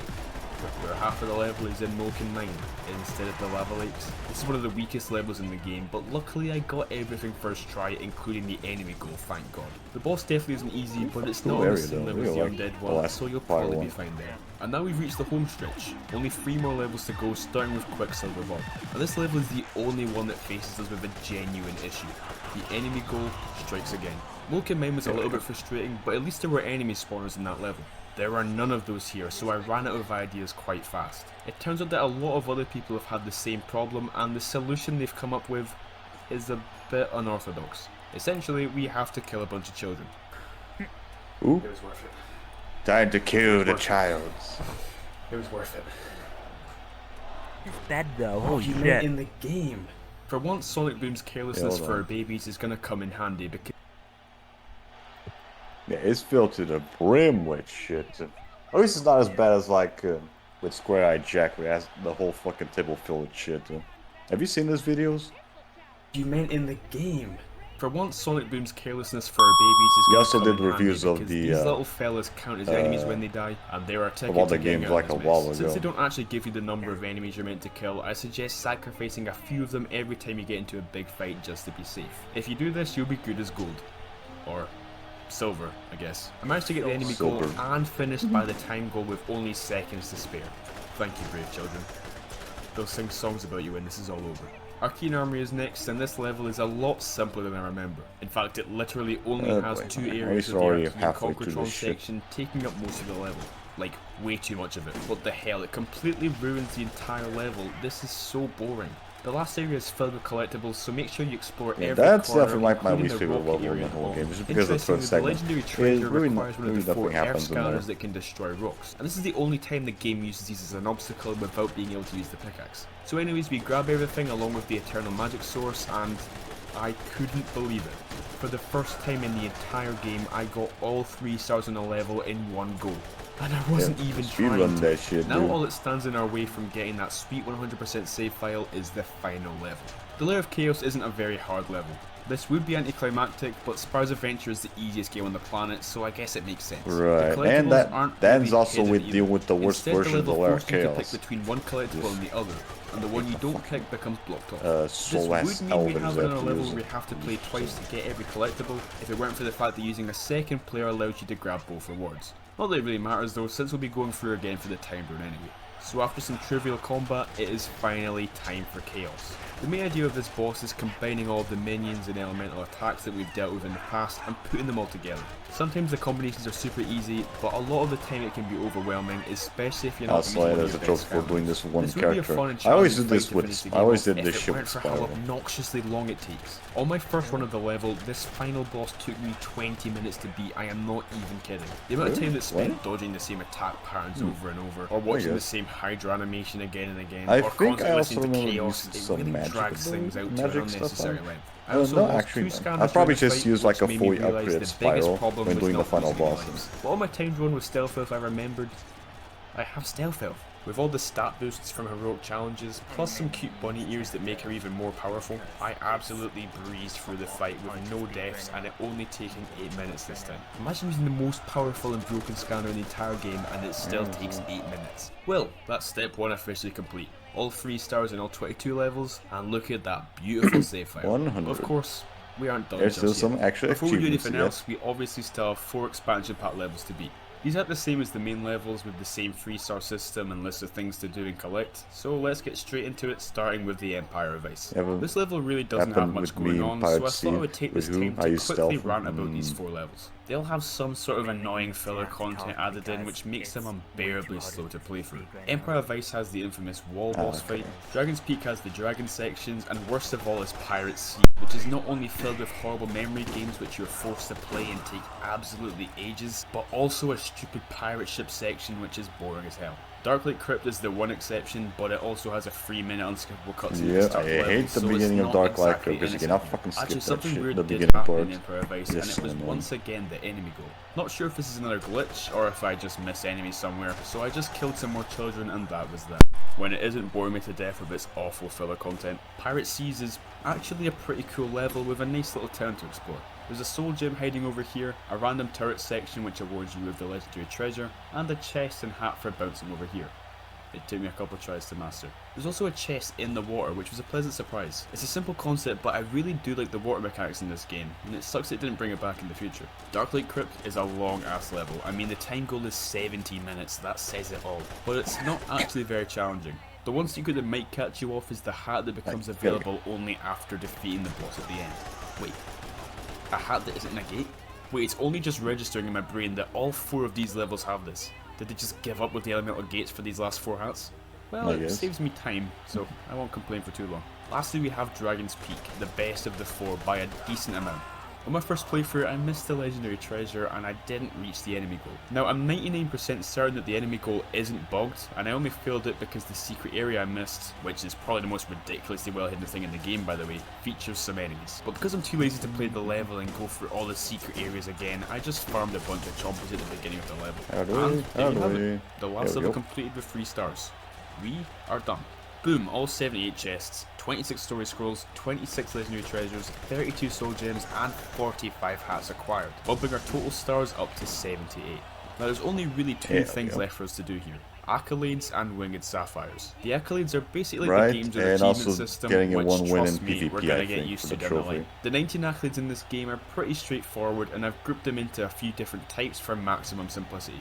We have the first row of accolades that you achieve by increasing your collection, eventually requiring all 32 Sparrow's Adventure Skylanders. Fortunately, if you don't have all 32 of the original cast, Series 2s, Series 3s, Light Cores, Eon's Elites, any version of an OG Skylander can be put on the portal as if it were Series 1. The only exception is the revamps and superchargers, but hopefully all of that can potentially fill out your collection if it gets that desperate. If you're still out of luck however, the vast majority of this roster are pretty easy to find and cheap to buy nowadays, especially with all the different figurines they've had over the years. And maybe Camel. I always like the order. The only annoying thing that I had to deal with was that you have to take ownership of the Skylander if they're coming from a different game or console. You can only take ownership manually, and I had to do this with every single one of them. This is also required to unlock every Skylander's heroic challenge, just in case you've been wondering all this time. But after all that's done, you'll get the first row of accolades, and also a nice full table of all our characters, which also shows you what Skylanders you have the soul gems for, which is also pretty handy. The next 8 accolades are given to you for collecting every story scroll, treasure chest, soul gem and hat in the game, which is nice because we've obviously already done this, no extra work needed. And if you were wondering, yes, this includes all the thingamabobs from the expansion pack levels, so if you want these accolades, then you can't ignore these levels, as painfully mediocre as they are overall. The next accolade is for completing every heroic challenge as 1 Skylander, which we did at the beginning. And lastly, we get 2 accolades for beating every level with 3 stars, and to finish it off, a big fat accolade for getting every other accolade in the game. I said a big fat accolade for getting every other accolade. It bugged out on you? Hello? Where's my big fat accolade? Well, I guess this is a pretty redundant piece of thing anyway. As you can see, I have every accolade. I don't need your approval. It bugged out. In case you're wondering, this is what the list of accolades should actually look like. As you can see, this is taken from the Wii version because it's just better. I hate you, Box. Last thing to grab are the Winged Sapphires. Fuck you, 10 of them in Box total X. that are all scattered across the hub world, and they are definitely the best hidden collectibles in the game. Well, most of them. You can only access certain Winged Sapphires when you beat certain levels, but after beating the game, you'll definitely have access to all 10. Okay, if you haven't gotten all 10 of them, here's your chance to boot up the game and try and grab them all before I tell you where they all are. Here we go. 3, 2, 1. There's one beside Persephone, one at the beach, one next to the train tracks, one under this rock. Yeah, it could also say when they spawn. In the train. You get one for blowing this wall up and blowing this hole up. You also get one all the way up here, and lastly you get them all in one go. You have to wait. You have to rest more until every you accolade get all collected, of them. and all the Winged Sapphires grabbed. So all that's left now is step 3. But just before we move on, there's one more thing I wanted to investigate, and it's to do with the hats. Now the game tells us that we've collected every hat once we get this accolade, but if we look at the hat selection menu, we are clearly still missing 4 of them. You see, for whatever reason, the Xbox 360, PlayStation 3, Wii, PC and 3DS versions of Sparrow's Adventure each have one unique hat that can't be collected in the other versions. At first I was scared that I wouldn't be able to get all of these hats because while I have the 3DS and Wii versions, I don't have the PC version and I don't even have a PlayStation 3 to begin with. Luckily you can get all of these hats in the other games regardless of which version you're playing on. So let's fast forward time to when I get all the hats in Giants, equip the 4 hats that I'm missing, and go back to the present and place all the Skylanders down. So I did that, and it didn't work. I placed them all down and even made sure I had ownership of them all in case that did anything, but alas, these 4 hats remain hidden on the menu. I'm gonna simply put this on the game being buggy. Not only do exclusive hats show up in this version of the game, but in the other versions you can transfer them just fine. But no, not for me, not if XSpec has anything to say about it, and they do. Really, I'm not too bothered by it though. I know that they should be there. I've done everything I can. And as unsatisfying and horrible to look at as it is, I still think I've done a good job with the game so far, and hopefully we can keep that going with step 3. For this step we have a total of 38 achievements to tackle. Now even if you were ignoring achievements, 11 of the 38 are simply achieved by playing through the story and cannot be avoided. So if you're planning on an achievementless run, I have very bad news for you. Just normal point of the game. They're not too bad yet. If we also add on all the extra work we did by completing step 1 and step 2, then we actually only have 16 left to do, and some of them are still so easy that you probably got them by accident. So to save time, I'll only go over the ones that are obscure or that I found fun or challenging. Firstly, there are a couple that you just naturally wouldn't think of doing, starting with Leviathan Dentist. This requires you to get swallowed by the Leviathan 5 times in one playthrough of Leviathan Lagoon. It's not difficult, it serves no purpose, it's weird and stupid, I love it. Another weird one is beating all of Falling Forest without firing a single rocket. And I'll be honest, playing through the level I had absolutely no idea what to do. I tried climbing up the chainsaws while they were still active, but it just wouldn't let me. I found a little trick however, where if you restart the Chaos fight after dying and then beat the level, the game forgets that you used the rockets, so you can easily pick up the achievement using them. I don't remember Next how is an you were achievement for supposed to destroying fucking do every that single trophy. rock and Moke in mine. Crystals not included. I managed to do I it, actually I have struggled no- with this I one have until I no finally idea how I remembered that managed it. area of the treasure chest which had one measly rock blocking the way. I'm also Why glad is I remembered fireball about the pass? sneaky Oh, rocks hidden in okay, the so tech it's gate any because type I of probably would have never explosives, thought to look in okay. there. If you find yourself struggling, remember that the achievement will immediately pop Right, up you as can soon just as you hit break the the last tank, rock, probably. not when you beat the level. So just keep looking around and you'll get it eventually.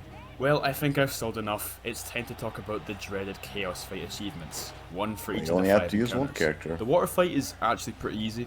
You have to dodge 30 Doom Sharks in a row without getting hit. right, And when I say dodge, I don't just mean avoid. I mean being so close to the shark that you gain health from it. This could have definitely been a tough challenge if it weren't for the shark formation in the second wave, which is literally just a straight line begging for some easy dodges. Take advantage of this and you'll grab the achievement easy peasy. The life fight is far more specific and does require a proper strategy.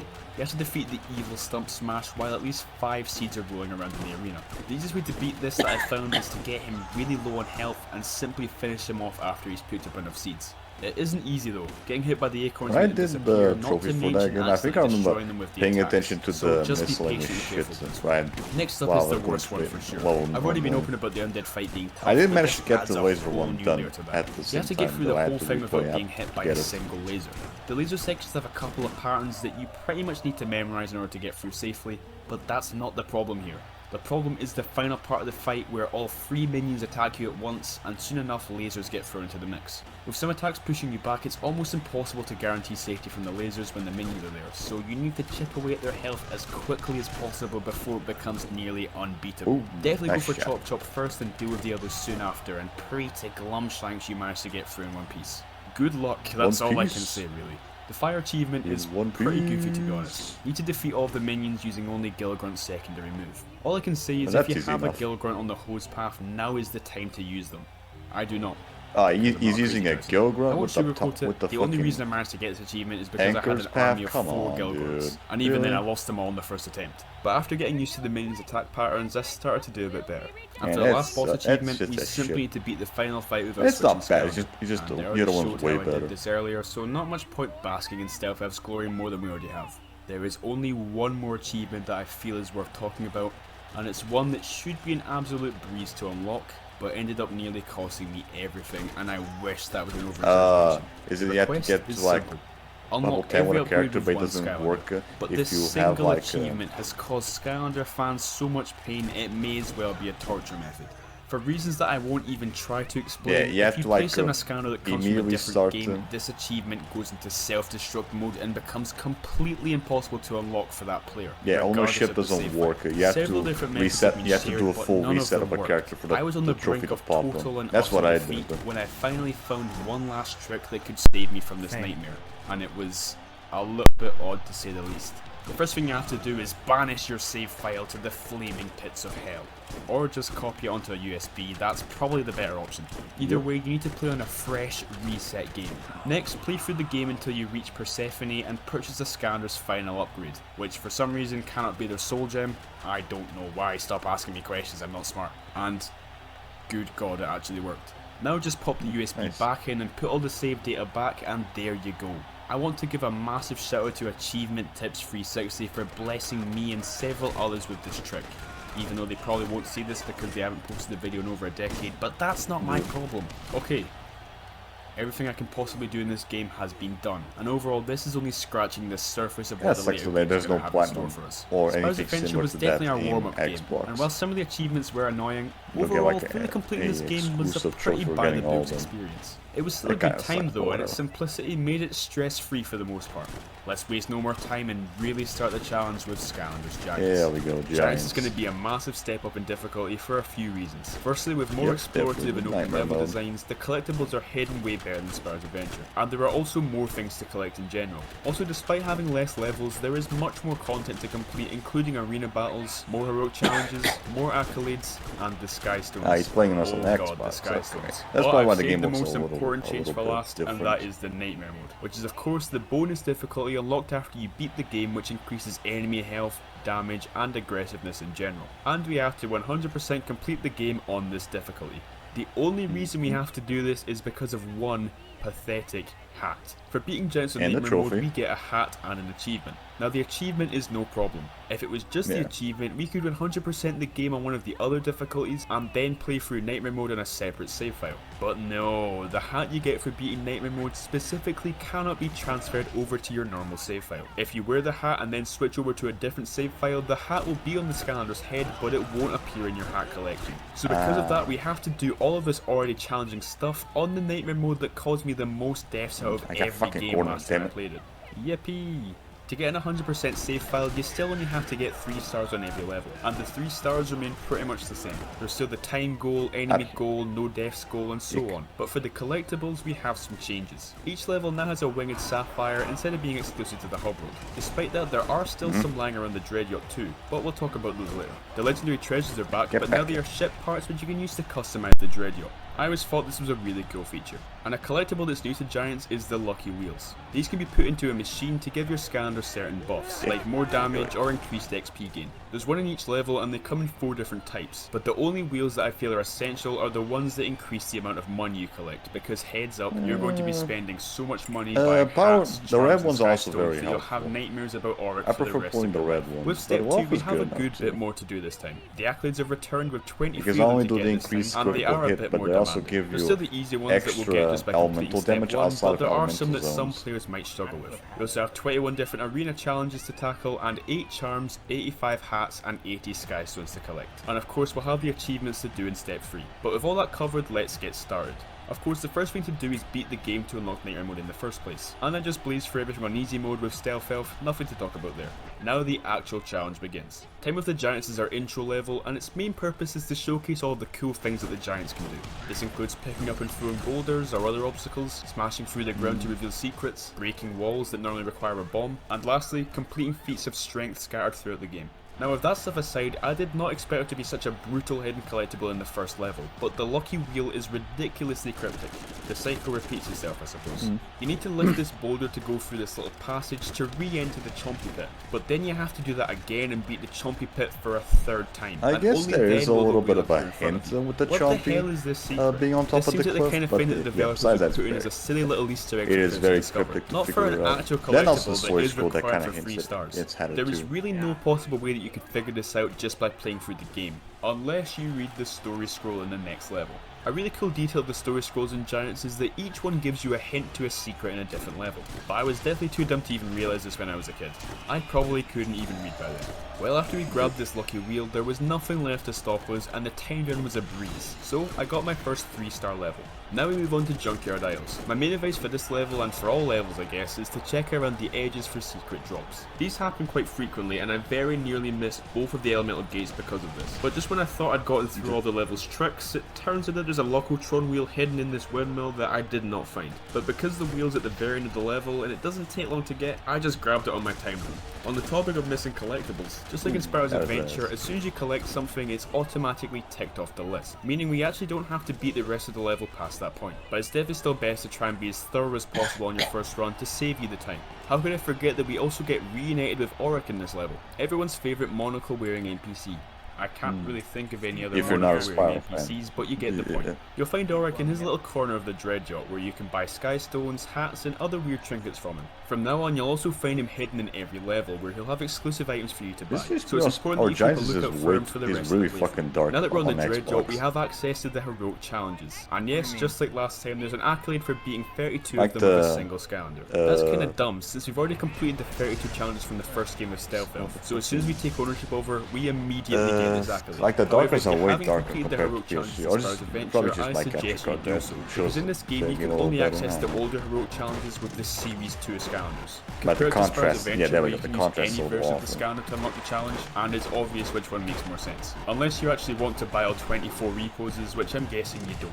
So yeah, we don't have to do any of the 18 new challenges. But I'll do the 18 new challenges anyway. Yes, you heard me right. 18 new ones. Sounds weird considering there's 16 new characters in Giants, and it is. For some reason, Cinder and Zook have new challenges in this game, and I don't really know why. Also, I'm 99% sure that Chop Chop has a different one too, but it doesn't count for some Maybe reason. just because some of the challenges don't translate well into Giants with the Giant characters. Either that or just they didn't have the appropriate enemies charm as the ones in in Sparrow's Giants Adventure, but the engine. gameplay feels much more varied, which is a big plus. And of course, just like before, each challenge gives you a small stat boost, and with all 50 done, my Stealth Elf is officially named Steroid Elf. The amount of damage this green specimen does is actually terrifying. Rumbletown is up, and on Nightmare mode you'll immediately notice this game is not messing around. Something that always annoyed me is that this level has 2 life gates. What makes this even more unnecessary is that the first life gate is half the size of the whole level. You'll find a good few of these big elemental gates in the game, and of course with their size they're stuffed full of collectibles. Simply put, if you come out of one of these with just a hat, you've definitely done something wrong. Also, always ready for an ambush to trigger, and just hope and pray that it isn't too difficult, because these range from totally manageable to basically impossible on Nightmare mode. But we got through the gate with a bunch of goodies collected along the way. Near the end of the level we talked to Auric, who sells us our first charm.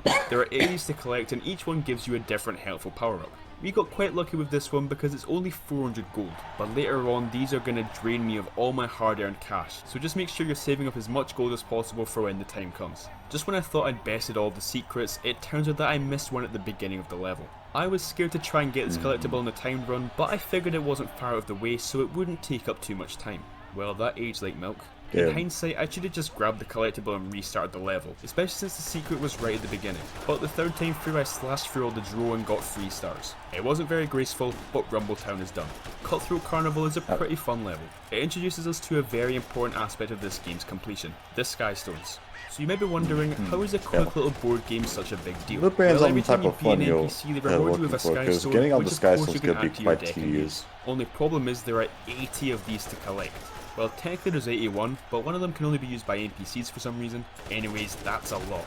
There are a few you can buy from Auric in each level, and also some on the Dread Yacht, but heads up, you're going to be playing a lot of Sky Stones throughout the rest of the game. Every level in the game besides the first one has at least one secret NPC that you can play Sky Stones with, and each one has a unique Sky Stone to give you when you beat them. This is where it gets kind of confusing. You see, you have the option to give the NPC a rematch as many times as you want, and sometimes we reward you with more Sky Stones like my buddy Smoldergeist did. He really just kept giving me more and more and more. And if you get money as a reward, that would imply is the one that gives you a lot of randoms though. But get this, I played him again and he Then gave me also another banned Sky the Stone. second But then level some other NPCs will only give you can one play stone and Sky then Stone have with none left. I'm not going to pretend like I know how any of this works. It might be more of a randomized thing, but still I suggest finding every NPC and playing them at least a few times each. If they give you money, then just leave. You can always come back to the level and play them again later. Okay, Sky Stone segment over. For now. In terms of difficulty, this is one of the easier levels. As long as you're using a fast scanner, the executioners won't give you any hassle. I also collect everything in one go and beat the time goal with ages to spare. We're back, baby. Glacier Gully is one of the shortest and overall easiest levels in the game in terms of secrets and combat. Just like before, use the right Skylander and the executioners will give you no trouble. Apart from that, there isn't much to mention really. The time goal was easy as well, so we dust this level off without any hassle. The Secret Vault of Secrets brings back the Archaean Conquertron sections. Yay. But don't worry, because Giants does it way better than Spyro's Adventure. You can Yeah, pretty a much say little that for every aspect of the game at this point. This level has the most ridiculous and jarring difficulty spike that only something that the Chompy Mage Fight and Trap team can hold a candle to. The new and improved Arcane Jousters and the Arcane Shield I don't Juggernauts really are have much truly trouble quite with the scary, Chompy especially Mage Fight paired up Trap with the team. Barb Demons, Is when they and it's have not like helped by the tight spaces the that these fights Chompies take and the place in. Shockers at the I same almost time, because fully you have to relied on fucking the hit them Arcane and Bombers to get through evade this those level, things at the so let's same give a time. shout out to them. They're better at defeating enemies than I could ever be. But never mind that, because now we're in Wellican Village, everyone's favourite slightly creepy level with puppets and ghost children. There's a couple of secrets to look out for, specifically this boulder which reveals a secret hole when picked up. Luckily I found everything first go, and Chompy Mage didn't pose much of a threat either. Hang on, this is going way too well, something's not right. Oh, there we go, that's better. The enemy goal is officially Yeah, you need back to in get the the building. extra It's not as bad enemy as it goals seems, like the though. Chompies All we during need to do to beat the enemy goal is during the defeat more of the Chompy Mage Chompies fight. during the boss fight, which of course isn't a problem. And I'd also like to thank Giants for actually telling us what the enemy goal is. It's honestly pretty stupid that it wasn't like this from the start. Trollholm Security is already quite a scary level, but add on this god-awful Gilgorn ambush and death is almost guaranteed. So after beating the level with a couple of casualties, we head back in. But everything happens for a reason, because we I don't had really a tend to missing use the treasure chest to shields find with anyway. characters Because if the they series took me a have while one. to find, I Because I always played it feel like safe they're and just set gonna to restart knock the it level out. so that I wasn't Fully compromising block the it. time goal. See, I'm learning. Especially with Chop Chop though. Chaos's Castle. This is the creme de la creme of Giants. Of course, my love for this level didn't stop me from dying in the most embarrassing way I guess they could can possibly block imagine, it if, but I've been I guess humiliated it just before. depends how This I hard can handle. the hit I wasn't is. super delighted about having to combine the no death goal with the time goal, because typically rushing and playing carefully don't really mix. There were some close moments, but Stereodelph managed to hold on until the end. The legendary treasure we find in this level is the Dragon Engine. Why the hell am I telling you this? Because for whatever reason they decided to make this ship part very special, because when you equip It it, gives you you can access now to the access shop. Patterson's shop. Can you guess what Patterson sells? It's meth. Bizarre method of finding him nice. aside. We're gonna need every single hat this guy sells us, and my god, this must be what real life is like. I love being broke, I love Patterson, and I love paying 2,500 gold for a hat I'm never gonna wear. Aerial Attack has some pretty brutal fights, and I lost a ton of scanners on my collection run. Surely we'll have no trouble using Steroid Elf. Right. Steroid Elf. Anyways, this level has 2 elemental gates, and both of them feature not 1, not 2, not 3, but 4 collectibles each. The gates are more of a level than the actual level is, and I mean it. This level is a total nothing burger with only a couple of secret areas that aren't. Yeah, the level takes way One longer thing you if should be you're careful going, of is if the you're doing winged the fucking, sapphire, because if you move an inch in the elemental wrong zones. direction, you immediately jump onto this platform and move up to the next area. As long as you immediately go to the right here, you should be fine. So now, just like Chaos's Castle, we need to do a timed run where we also have to not die, and this was a bit trickier than I anticipated. There are some ridiculously strong enemies that will kill you with one mistake, and that doesn't exactly work well when the time goal is another problem we have. I got really close to the end of the level, and after dying in Stealth Elf, I just missed the time goal by 10 seconds. Who knows? Maybe Steroid Elf is no match for the later levels in this game. Even Steroid Health I'm can not take ready it. to give up yet. I swapped out my lucky wheels to power and health, put on a good hat, and went back in for attempt 2. And thankfully this time I got through much faster with less struggle, especially since I realised the final fight ends as soon as you destroy the cannon, so a lot of the enemies can just be avoided. Drillex's Big Rig is up next, and I really love this level. I love the theme and the unique level design and the secrets, which are hidden pretty well, but obviously nothing I can't handle. Near the end of the level I found Auric, and he had a charm which increases damage to large enemies, which will be extremely helpful for future levels. Only problem is it costs 25,000 gold. If you don't have any old scanners that have collected a ton of gold over the years, then this is an impossible amount of gold to make naturally. Luckily there are 2 pretty good money making methods that you can use. Firstly, the Sky Diamond and Swap Force. If you place down the Sky Diamond and beat the life out of the training dummy, you can make a good amount of gold, especially if you use 2 players at once, which basically doubles the amount of diamonds that you Sky make. Diamond is After definitely the better runs method out, though. simply go into any type of level and return to Woodburrow and repeat the process. I decided to use the second and superior method though, that being Soda Springs Chomp Chest. This trick gets you 3,000 gold in less than a minute, and it's really quick to repeat. Even though I really quickly reached 25,000 gold, I decided to keep going until I reached the gold limit, because you actually get a trophy for having 65,000 gold on the calendar, and for some reason it didn't work. Please tell Right, me it this has is to be Spyro's done Adventure in over the again. game, I guess we'll come back to that outside one of it. later. Anyway, back to the level. Now that my Steroid Elf is stacking fat Benjamins, I That's went back the to Auric thing on the with timed run and got the charm. anything- and just when I thought I'd tackled our only problem with anything this related level, like I trophies realized that and the time goal is very, character very progression, strict. you have to do reality, it this all level in is the very game. short. It's actually Drillex himself that takes up most of your time, and You that's do like what one I'm thing struggling outside with. of it, and then Steph come gets back. through the main The level trophy's really not gonna quickly, work. along with the first two phases of Drillex, but I think she might be holding us back on the final phase. Because Drillbot is able to damage the drill parts while avoiding the lasers, I decided to give him a go, and it worked. I played pretty much flawlessly with Stealth Elf, which gave me plenty of time to finish Drillex off with Drillbot. I'm very glad this plan worked, because if it didn't, I would have absolutely no clue what to do. Vulcan Mountain is pretty easy. The secrets aren't blatantly obvious, but if you check every nook and cranny, you shouldn't have too much of a problem. The soul gem at the end is pretty unfair unless you already know what you're supposed to do, which would be to push this block down with you. But apart from that, just survive the Blades Brewer spam and you're finished. Now all that's left to do is the timed run, and since I've already found every collectible, I should be able to speed through this just fine. Well, bearing in mind that I'm using a max level Blade Path Stealth with all 50 heroic challenge stat boosts, either Giants went a bit too extreme with these time requirements, or I am just genuinely terrible at video games. I did get it second try though. I avoided more enemies and played more precisely overall. I also swapped into Tree Rex to break this wall, which definitely helped me out. But man, the time goals have not been kind to me so far. I am terrified of how strict the final levels could be. Next up is the Oracle. The Oracle is very hard to get the time. This level is essentially a ton of mini levels with a certain theme tied to each of them. Each time you're presented with two different options and you pick the one that you prefer to do. The only problem is you can only pick one of the two options each time you play through, which means you'll have to replay the level to get the collectibles in the areas you didn't get to play. And this isn't just a play it one extra time situation like Perilous Pastures, no. In the simplest way possible, let's walk through how many times you have to play this level. So when you beat one of the trials, you go back to the main room with two new trials in front of you. So let's think about it as each time you complete one of the mini levels, you're taken to a new room. So room 1 leads directly to room 2. So no matter whether you pick chompies or spiders, you'll still go to the same next room. But then room 2 splits into 3A and 3B. These rooms then go to 4A and 4B, and finally they come back together for room 5. The most annoying part is that some trials don't even have a collectible in them, but you still have to go through it because it counts as an area. This means the absolute minimum number of times you can play through this level is 4. But that's if you somehow manage to get the time goal, which is probably impossible without getting secrets, so let's bump that number up to 5. Luckily, most of the collectibles are just lying there in plain sight, which I'm not going to complain about this time. I genuinely hope I never have to play this level again in my life. It's not even all that fun to make up for how repetitive it is. Well, we've reached the end game. Here are the last 3 infamously hard levels in the story, starting with Auto Gyro Adventure. A good chunk of the level takes place in this Archean jet with various landing spots to stop at, find secrets, solve puzzles, get killed, etc. Some of these landing spots are required to get through the level, but a few of them are optional and contain a lot of the level's collectibles, so make sure you don't miss any of them. The ones that you can land on have a glowing effect, which makes them easier to spot. The secrets in this level are pretty straightforward and don't have too much to mention, apart from Auric, who has a very important charm for us that increases damage against Archean enemies. This one is a must-have, and for some reason is a third of the price of the charm in Drillex's big rig. Well anyways, the only issues I had with this level were of course beating the level in time, and also not dying.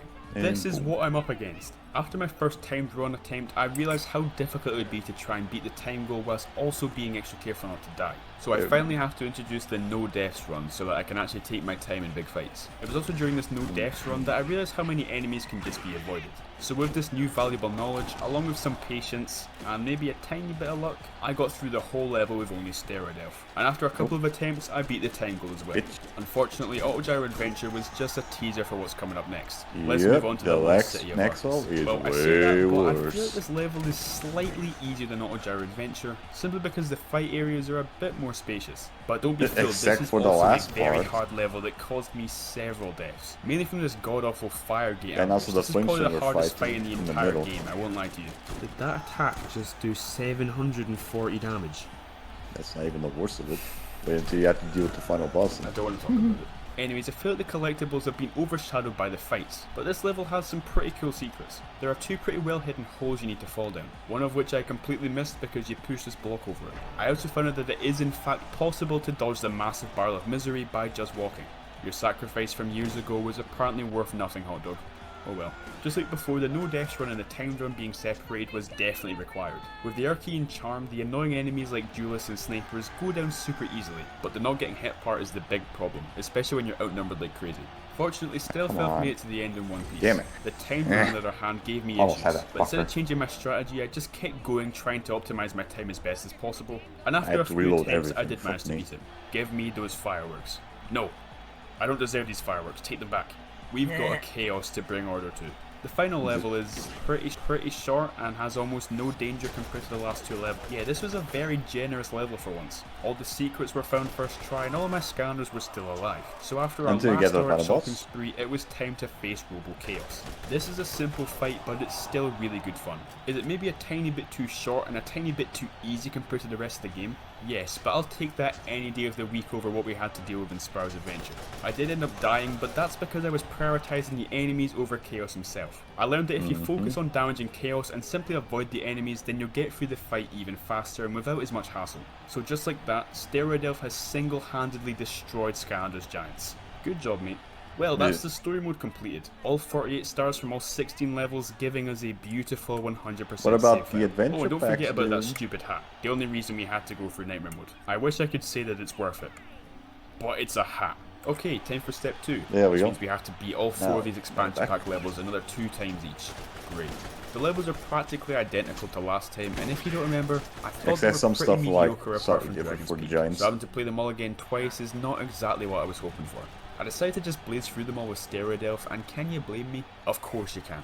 The only big difference with these levels is that the soul gems have been removed, and the story scrolls, while still in the levels, don't show up in the collection, and also aren't required to get 3 stars in the levels. Also, the models for the scrolls aren't even there. Instead, it's this weird stone, which might be a placeholder, I don't know.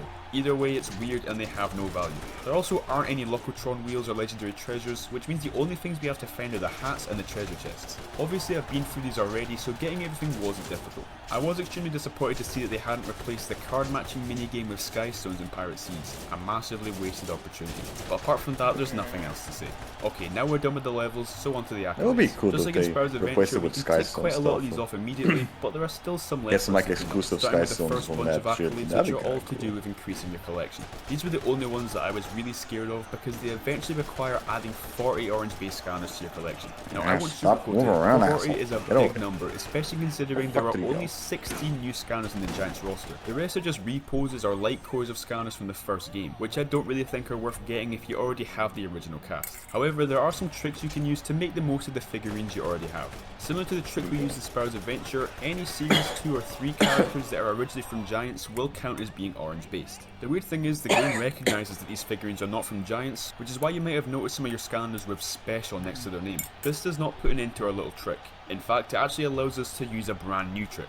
A special scanner is counted separately from the regular, meaning if you have a normal Shroom It's Boom and a kinda Series 2 it's Shroom Boom, that- they will register as it's 2 kinda different separate? orange I base don't scanners. know. These tricks were able to help me out a lot in getting the last handful of orange bases that I needed, and hopefully it's enough for some of you to get the accolade yourselves. Now that we scraped through the tough bit, the rest is pretty plain sailing. Getting a scanner to level 15 really shouldn't be a problem, especially if you have old scanners that you maxed out years ago. However, one accolade that was a problem was the one demanding us to collect all 85 hats. Even after completing every level, finding all of our secret spots, and putting hats in out of business, I was still missing 3 hats. That's when I remembered about a brand new feature that the 3 hats are locked behind, that being quests. This is a neat little system they added to Giants. Every scanner, including the original 32, have 9 quests to complete. 5 are shared by every scanner, 3 are shared by every scanner with a specific element, and each scanner has The one bronze, quest silver, that's and gold completely unique hats, to or them. whatever. When you complete a certain number of quests, your scanner will rank up, which doesn't change anything, but it gives them cool little symbols beside their names. Now, it would be pretty ridiculous and pointless for me to complete all 9 quests for all 48 scanners, but we do in fact need to get all 9 quests on at least one scanner, because each time you rank up, you unlock a new bronze, silver, and finally gold hat.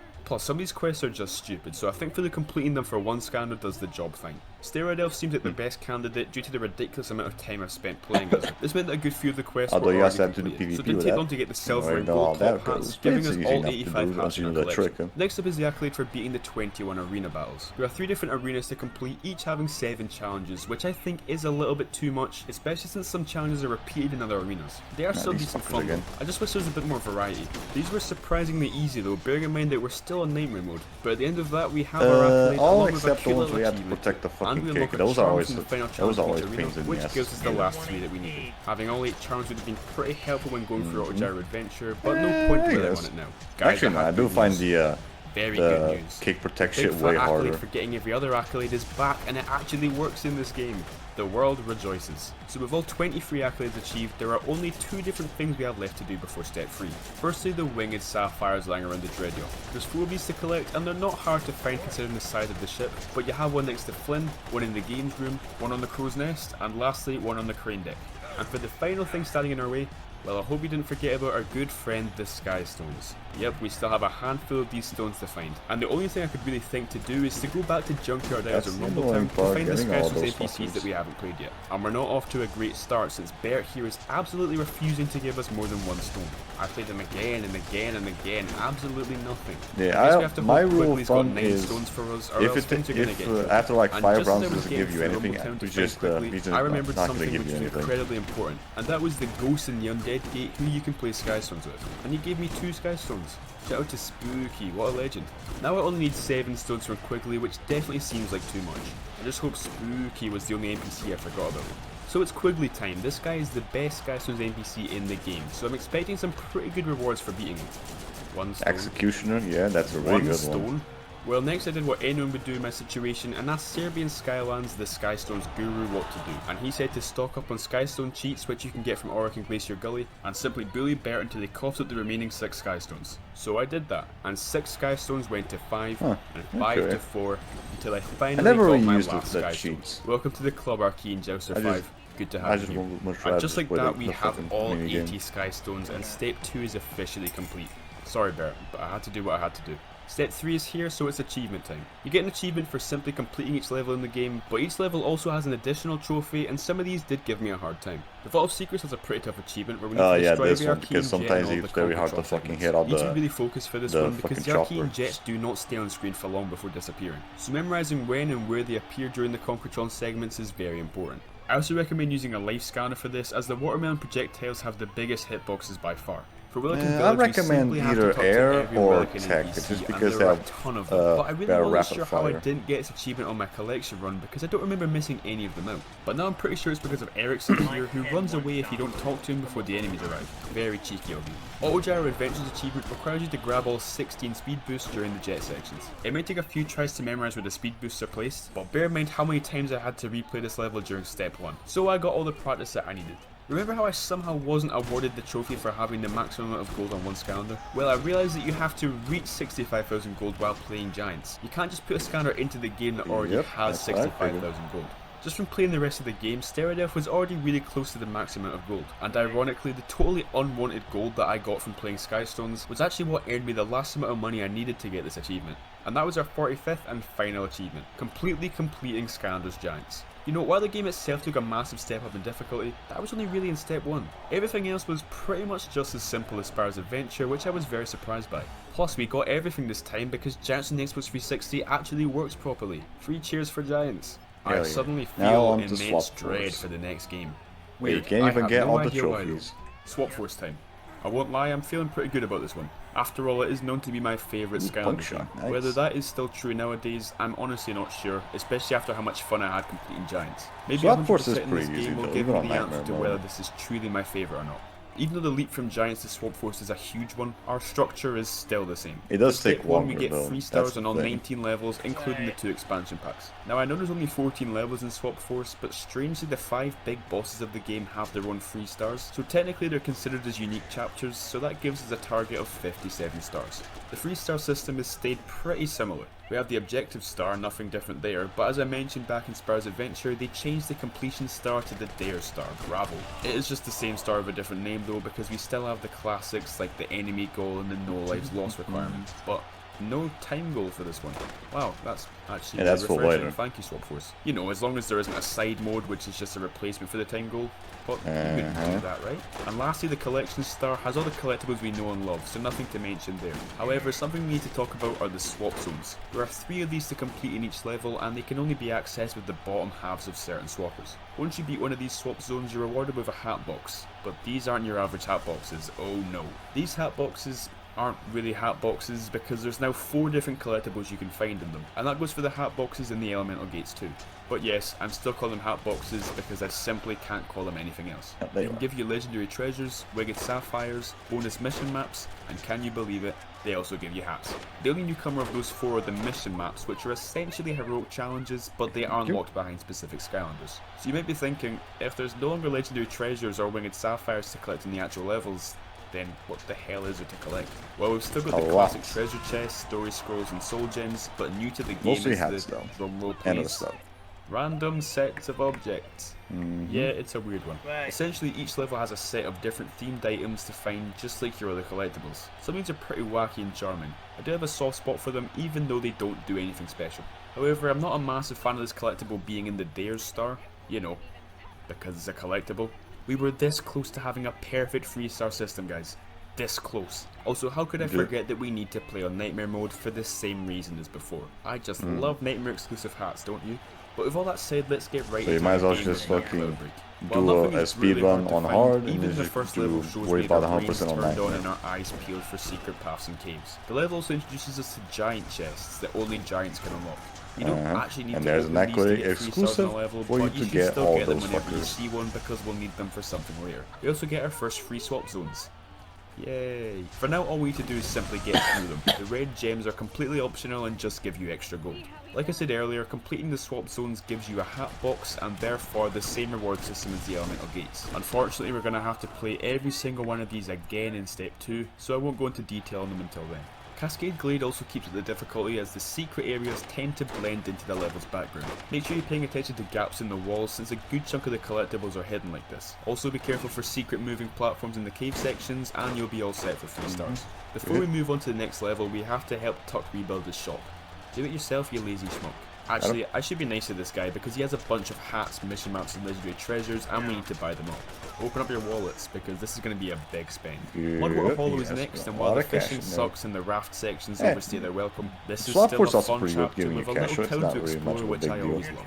This is a long ass level though, so missing something along the way is more than understandable. I'm only saying that to make myself feel better for missing 2 collectibles. In the first 2 games, if you miss a collectible and go back to get it, you can just exit the level and the secret still counts as being found. I think you know it's way where worse than Swap Force because how long the you levels have to are. finish the entire level just for the 1 or 2 things that you missed, no matter if it's the first secret in the level or the last. Of course, this feature is in the game with the longest levels. After going back and kicking myself for not paying enough attention, we beat the level with 3 stars. Rampant Ruins is one of my all-time favourite levels in the franchise. It's got great secrets, a nice and unique environment, It's and not some too long, pretty it's tough not going enemies. for everything. Speaking of Nice. enemies, this level introduces us to battle chests, which only unlock after you win a small arena fight. It's only seen a few times throughout the game, but it's a nice little variation. And also, unlike the giant chests, you do actually need to get these ones. Now I remember Rampant Ruins being Swap Force's first real difficulty spike. And it is. I died on the very last fight of the level, which sucks, You but I got figured out a fucked by little a trick to make chompy, this a damn. bit less annoying. You see, if Of all you the die after enemies, you you've got reached the fucked over by a checkpoint, you can chompy. leave the level, go back to the checkpoint, and the no death goal is reset. What's great about this is that all the collectibles you got past the checkpoint are saved, so you don't have to find them all again. And if you were to die before reaching the checkpoint, you're in even more luck. When you reach the checkpoint, you can simply exit the level, jump back in from the checkpoint, and the game will completely forget that you died. Easy peasy. Anyways, back to the level. This time round I defeated all the enemies, Oh, you can- went to grab this chest, and then... That can also happen in Scrap. But surely we can go or back. any Nope. type of So after restarting the kind of checkpoint games a where you can use second time, we checkpoints. finally clear the level with 3 stars. Wow, never mind. Okay, now playing through for the 4th time, we finally get 3 stars, which leads us to our first boss, Evil Glumshanks. Each boss shares the same 3-star system. You get the first star for beating the boss, the second star for not losing any lives, and the third for not getting hit a single time. For Glumshanks, we were able to do it second try after getting hit at the very last possible moment the first time. Make sure you're using a scanner who can either slow down the arcane knuckle dusters or kill them quickly, because they are a big nuisance and cover a lot of area with their blasts. Still not too difficult though. Iron Jaw Gulch is pretty easy compared to some of the other levels, probably because there's much less going on in the background, which makes spotting secret areas a lot easier. There are still some tough collectibles though, especially this one ridiculous Marshall Wheelock plushie that requires you to bounce on the specific bed a bunch of times until it breaks. This is Perilous Pastures levels of stupid secret. After this level we talk to Tibbet, who shows us that we can use legendary treasures to give us stat boosts if we place them on the several pedestals found around the hub world. It's not quite as cool as being able to decorate the Dread Yacht, but I appreciate that the legendary treasures are at least used for something. In fact, while we're here, let's talk about the hub world. Despite its big size, Woodborough doesn't have too many secret areas. If you do some light exploring, you should be able to find everything there is to get in no time. One thing I don't understand and will probably never understand is the Rainbow Bridge, which leads you to a chest and a story scroll. I don't know what makes the bridge appear, I just know that sometimes it's there and sometimes it's not. Anyways, we move on to Moxxiville, my beloved. It's One of only the main down a reasons I love certain this level time is of because day. they use the junkyard theming to hide some really cool secrets. And there are some tough think ones it's to like find, but I know this level at the back of my hand, so I didn't have any issues. I don't know. Of course, nothing could go easy for me though, so this Greebo decided to run away so that I couldn't get past the battle gate. Ladies and gentlemen, we've been softlocked for the first time during our challenge. And it wasn't even in Trap Team. Oh yeah, we also have a boss fight with Baron von Shellshock, but I guess he doesn't deserve his own chapter. Crustacean lives matter, guys. Stop the hate. Everything went to plan in twisty tunnels apart from this stupid water gate. You need to bounce around while avoiding fireballs that are coming from the camera, giving basically no time to react to them. And the hitboxes are so big that you still wouldn't be able to avoid them anyway. And since we're on nightmare mode, well, I died. Luckily it wasn't too far past the checkpoint, so I kept going and grabbed the hat box and then restarted so that I didn't have to complete it again. Yeah, I have smart moments sometimes. Other than that, I'll spare you the miserably mediocre details of this boring level. Now we face the Fire Viper, which is one of the hardest bosses to not get hit on. This is because these fireballs that circle around halfway into the fight, and the screen is not big enough to know where all of them are at any one time. After all these years of using Spy Shift, I realised that I was neglecting his bottom half quite a bit. But now it has its time to shine. The Rise of Rise. Because Rise can move around in the air avoiding the fireballs, it was pretty much essential to its success. I say that, but when you get a hang of the fireball patterns, you will probably be able to get through with any scan. But Spy Rise was still a huge help, especially against the Fire Gear golems at the end. The problem I had with one Rubble Rousey concern that you going can't to move Boney at all. Islands, and that was the Yeah, we can final move, but turret it's very section, as slow. I've lost some good troops to it in the past. I wisely chose to use Rubble Shift for decent health and also extra lives, and somehow I made it through with barely a scratch. I don't know what to tell you, the game cut me some slack for once. There was also this area that makes you defeat a group of enemies within a time limit, and if you don't kill them all fast enough, you will never be able to get the story scroll and will legit have to restart the level. The worst part is it is right before the checkpoint and you can't go back to retry it, so they knew what they were doing. Make sure you have a strong scanner for this bit. Well, that brings our save file to 50%. Damn, I was way off this time. Yeah, using fucking Crash's Anyways, profile let's thing. keep it up, Nice. because I'm making pretty good pace for such a long game. Here is Winter Keep. You know your level is boring when there's less to talk about than goddamn twisty tunnels. Don't you think this level really did was annoy me when I got to the end and I was missing a single mitten? Not even a pair.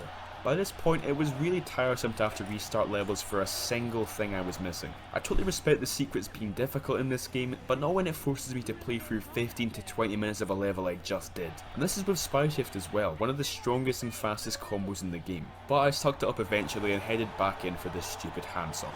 Even though Frostfest Mountains is the darkest level in the game, I didn't have any issues with finding secrets. Along with that, it's a relatively short level, and I'll take as many of those as I can get for this challenge. A good few of the collectibles are found in the 2 villages where you have to play mini games to get prizes. I can imagine some people not enjoying these, but they were quite refreshing for me and didn't overstay their welcome. At the end of the level awaits Mesmerelda, who really isn't that hard. Even during the final phase with a ton of stuff going on, it's the only still really completely hard part is manageable, at especially the if you have end, a the ranged final attack wave, to and there's trigger like the a lot of snowman shit bombs going before on. they reach you. I think the trick though is just if you just sit to the left, you're probably gonna like evade a lot of shit. So much in one day. I almost found it just staying in easier the than corners Glumshanks on the without getting sides hit, of the so a arena. pretty successful run. Not only does Phantasm Forest have some of the toughest battles in the whole game, but also some of the tougher secrets, especially the ones that blend in like Cascade Glade. It also has not 1, not 2, but 3 turret sections. Fantastic stuff, guys, this was totally necessary. It's also probably the longest level in the game, so pay extra super duper attention to the secrets because you won't want to go through this again after just playing it. Well, that brings us to the final level, Chaos's Fortress, and I was in the zone. I got through all the countless enemies with no deaths and finished the level with everything done in one go. So now all we're left with is the final 2 bosses, starting with Chaos's mum.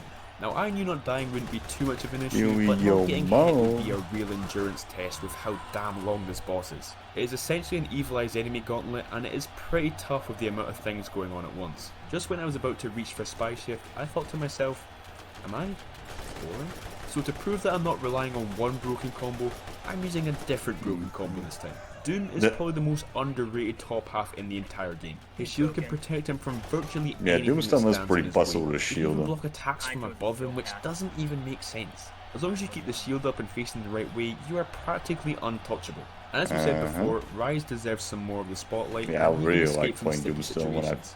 Did I just refer to a in bunch of Swap legs Force. as he? That's just real Anyways, like it you're like wasn't easy. blocking Like, shit. it really wasn't. Super Even with this amount satisfying. of game-breaking cheese, it still felt like something could go sideways at any moment, and a lot of times it did. But I learned how to keep cool and which enemies to target first to make it as manageable as possible, and eventually I got to the end completely hitless. But just when you think you can catch your breath, we have super evil Chaos to deal with. And while Chaos's mum is the longer fight, this one is more difficult by a country mile. It's only this hard because of the new Definitely my least objective, favorite which fight in the felt whole series, impossible though. in some sections. It's just The a big ass feet mook rush. section is really easy, only having a few shockwaves to jump over. But the next section has you in a small area with mega tough gear golems. I will admit, if I wasn't using Spy Rise, I would have no idea how to beat this without getting hit. It is honestly ridiculous. Well, a new addition to this game is the ability to lower the difficulty on a Nightmare Mode save file. But no, we are doing this the real way. Even if you could probably have it on easy mode until the very end of the boss and just switch back to Nightmare Mode, that is not I don't think that counts We've for gotten like this far, no point in the giving up now. like the Did I Aquits just or get hit whatever. by an invisible shockwave? Yeah, you can't really do Is it that. still too late to give up? Well, the third section is in the brain, and I thought they would cut me some slack for at least a little while, I think but I've no, tried we have that steroid once induced a enemies while ago. I spammed think it was everywhere either that the are Wii practically version or the PS3 invincible. version. I Just was didn't barely work. hanging on in this fight with the second ability. Once again, what the hell are you meant to do here? This was very, very difficult, especially the arcane rip rotors with absolutely insane hitboxes. The worst part is how long it takes to get back to where you were after restarting, which made it more of a mental battle than anything else. This took me hours, like several hours, and those were some of the worst hours of my life. Even though I lost time and time again, I was edging closer to victory with each attempt, until finally I reached the last section of the fight. Okay, it's finally over. And after all that agony, we Get a get a shitty hat. volcano hat. Huh, it's actually pretty cool. Before properly moving on to step 2, it's probably best that we get 3 stars on the 2 expansion pack levels, starting with one of my personal favourites, Tower of Time. This is another of the longest levels in this game. It actually might be longer than Phantasm Forest, but don't quote me on that. Now, I'm a big fan of this level. Honestly, it was the first I ever think that I expansion find pack I the owned, so I've Sheeprock played sounds it a lot quite better. a few times. Just because This meant I was much able to prefer get all like the the secrets art first. style of the level. Almost opposite to Tower of Time, I seem Then to I think it's really like a suck lot at shorter. Shipwreck Islands because I always miss something in this level and I'm not sure why. I lost an all-time high of 3 collectibles this time, which I didn't even think was possible. Also, the first and only time I ever missed a swap zone, which is a little embarrassing. After going back and yeah, getting that them all, one. I I could think totally it see boiled down to missing me that not shit. paying enough attention, because none of them were even that hard. I'm not too upset though, because I knew this was the last time we need to replay a level to get a collectible. Well, here is our sexy 100% save file, looking as good as ever. Okay, that's step 1 fully completed, and just so you know, we're about to step into a new dimension of painful, repetitive post-game Yep. content. And all I can say Yeah, is if you're the time sensitive on the trials, the topic score of torture, attack, then I the arena suggest clicking stuff, off this video right now. the To complete step swap 2, we zone must defeat challenges, this entire menu of stuff. And bear in mind that we've only done one the thing on this bonus menu so far, missions, so this might take the a while. extra Let's just accolade, yeah, list off there's a everything we lot need of to shit do. to do in First Swap off, we have the Force. swap zones, then the arena battles, then time attack and score mode, and then the bonus mission maps. After that, well, let's not think about it yet. Trust me, it's for the best. So yes, you have to do every single swap zone again, for no reason. The game knows for a fact that I've completed every swap zone already because you can only unlock these repeated ones by beating the swap zones in each level. The only real difference with these bonus swap zones is that the red gems are now replaced with swap emblems. They sound cool, but they're just another collectible with no significance. Each of the It's 42 probably zones, I don't remember the yes, net there's levels, 42 but I haven't have really 3 done stars. the First one for swap beating zone it, challenges second in one for quite a grabbing while. all 3 of the So swap probably just don't emblems, remember. and the third is unique to the type of swap zone. So let's talk about each swap zone type and go over some of the most difficult parts. This is going to be fun. First up are the climb zones, and whilst they are one of the easier ones overall, they do still have their tough moments. The third star requires you to not get hit a single time, and with the amount of stuff thrown at you in the later stages, this can be difficult. My best advice is to be as patient as possible. Eventually you will find a way forward. The climb ones are instead of definitely trying to cut corners, overwhelming, which will especially almost the always ice screw one, you because over. those fucking None of the icicles just stages had keep popping standout in those difficulty. spots. Next up are the rocket zones. I am not good at these. Never have been and never will.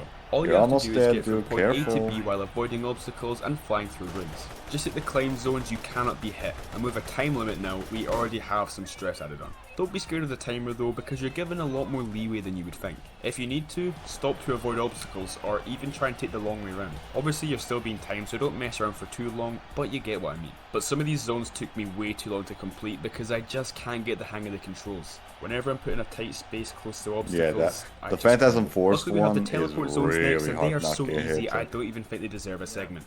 They just mines aren't all that challenging and only super last for a close to minute each each. other. Also, the third star requiring you not to get hit is pretty pointless for the most part. Bounce is up next, and all you really have to do is pay attention. The bonus goal is to bounce on every single platform in this stage, which does take a while, but it really isn't difficult. Also, thank God the platforms light up after you bounce on them, because I would not be able to keep track of them otherwise. The only reason bounce isn't the easiest is because if you don't plan out your route properly, then you can screw yourself over. Also, be extra careful around these one bounce only platforms. At least I think you can do an easy Once again, the restart sneak by zones just aren't falling off. difficult as long as you're patient and pay attention. The third star is to beat the zone without getting caught by the headlights, and this is super easy. These are definitely my least favourite type because they drag on a bit too long and they're just boring. But I got through them all pretty fast.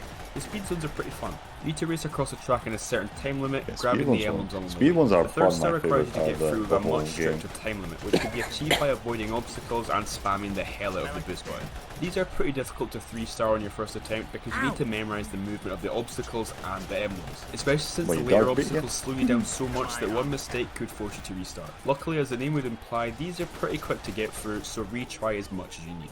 The dig zones are some of the easier ones for sure. The unique star is simply for finishing in a stricter amount of time, and as long as you have a rough layout of the cave in your mind, you won't have any problems. However, this did mean I had to play for each zone at least twice because you won't have time to also get all the swap emblems. But they're pretty short levels, so that wasn't an issue. The only one that gave me any some trouble was challenges time you gold just can't replacement get all descent, 3 but stars even in then it one only go. took me a few tries to find the quickest route through. Okay, I've saved the best for last because the only ones left are the spin zones. Spin is easily the least fun and most annoying those zone in ones the game. take You spin fucking around like a forever. pinball in a very small area, Especially with just because very there's a simple challenge where you controls. can't use the Hitting a stone or super a barrel spin. will send you flying, making it very hard to keep control. The swap emblems are deliberately put in annoying spots which can easily lead to death, and there are 3 areas you need to survive in each zone, and if you fall off or run out of health, it's back to the start.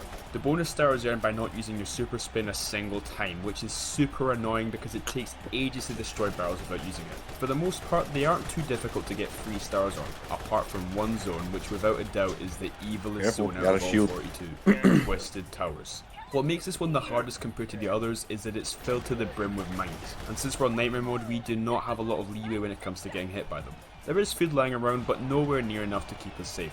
That really is the one problem with this zone, but it is such a massive one. The lack of control makes it super difficult to avoid the mines, and sometimes you might get super unlucky and bounce from one mine to another. It's a nasty, nasty zone, and it took me a long sometimes time to the complete. mines can I just tried glitch using a out and health not damage buffing you at hat, all. I So tried there's that using too. Doomstone for more health. I even tried using That Player does 2's happen ability, but it somewhat didn't really help commonly. much.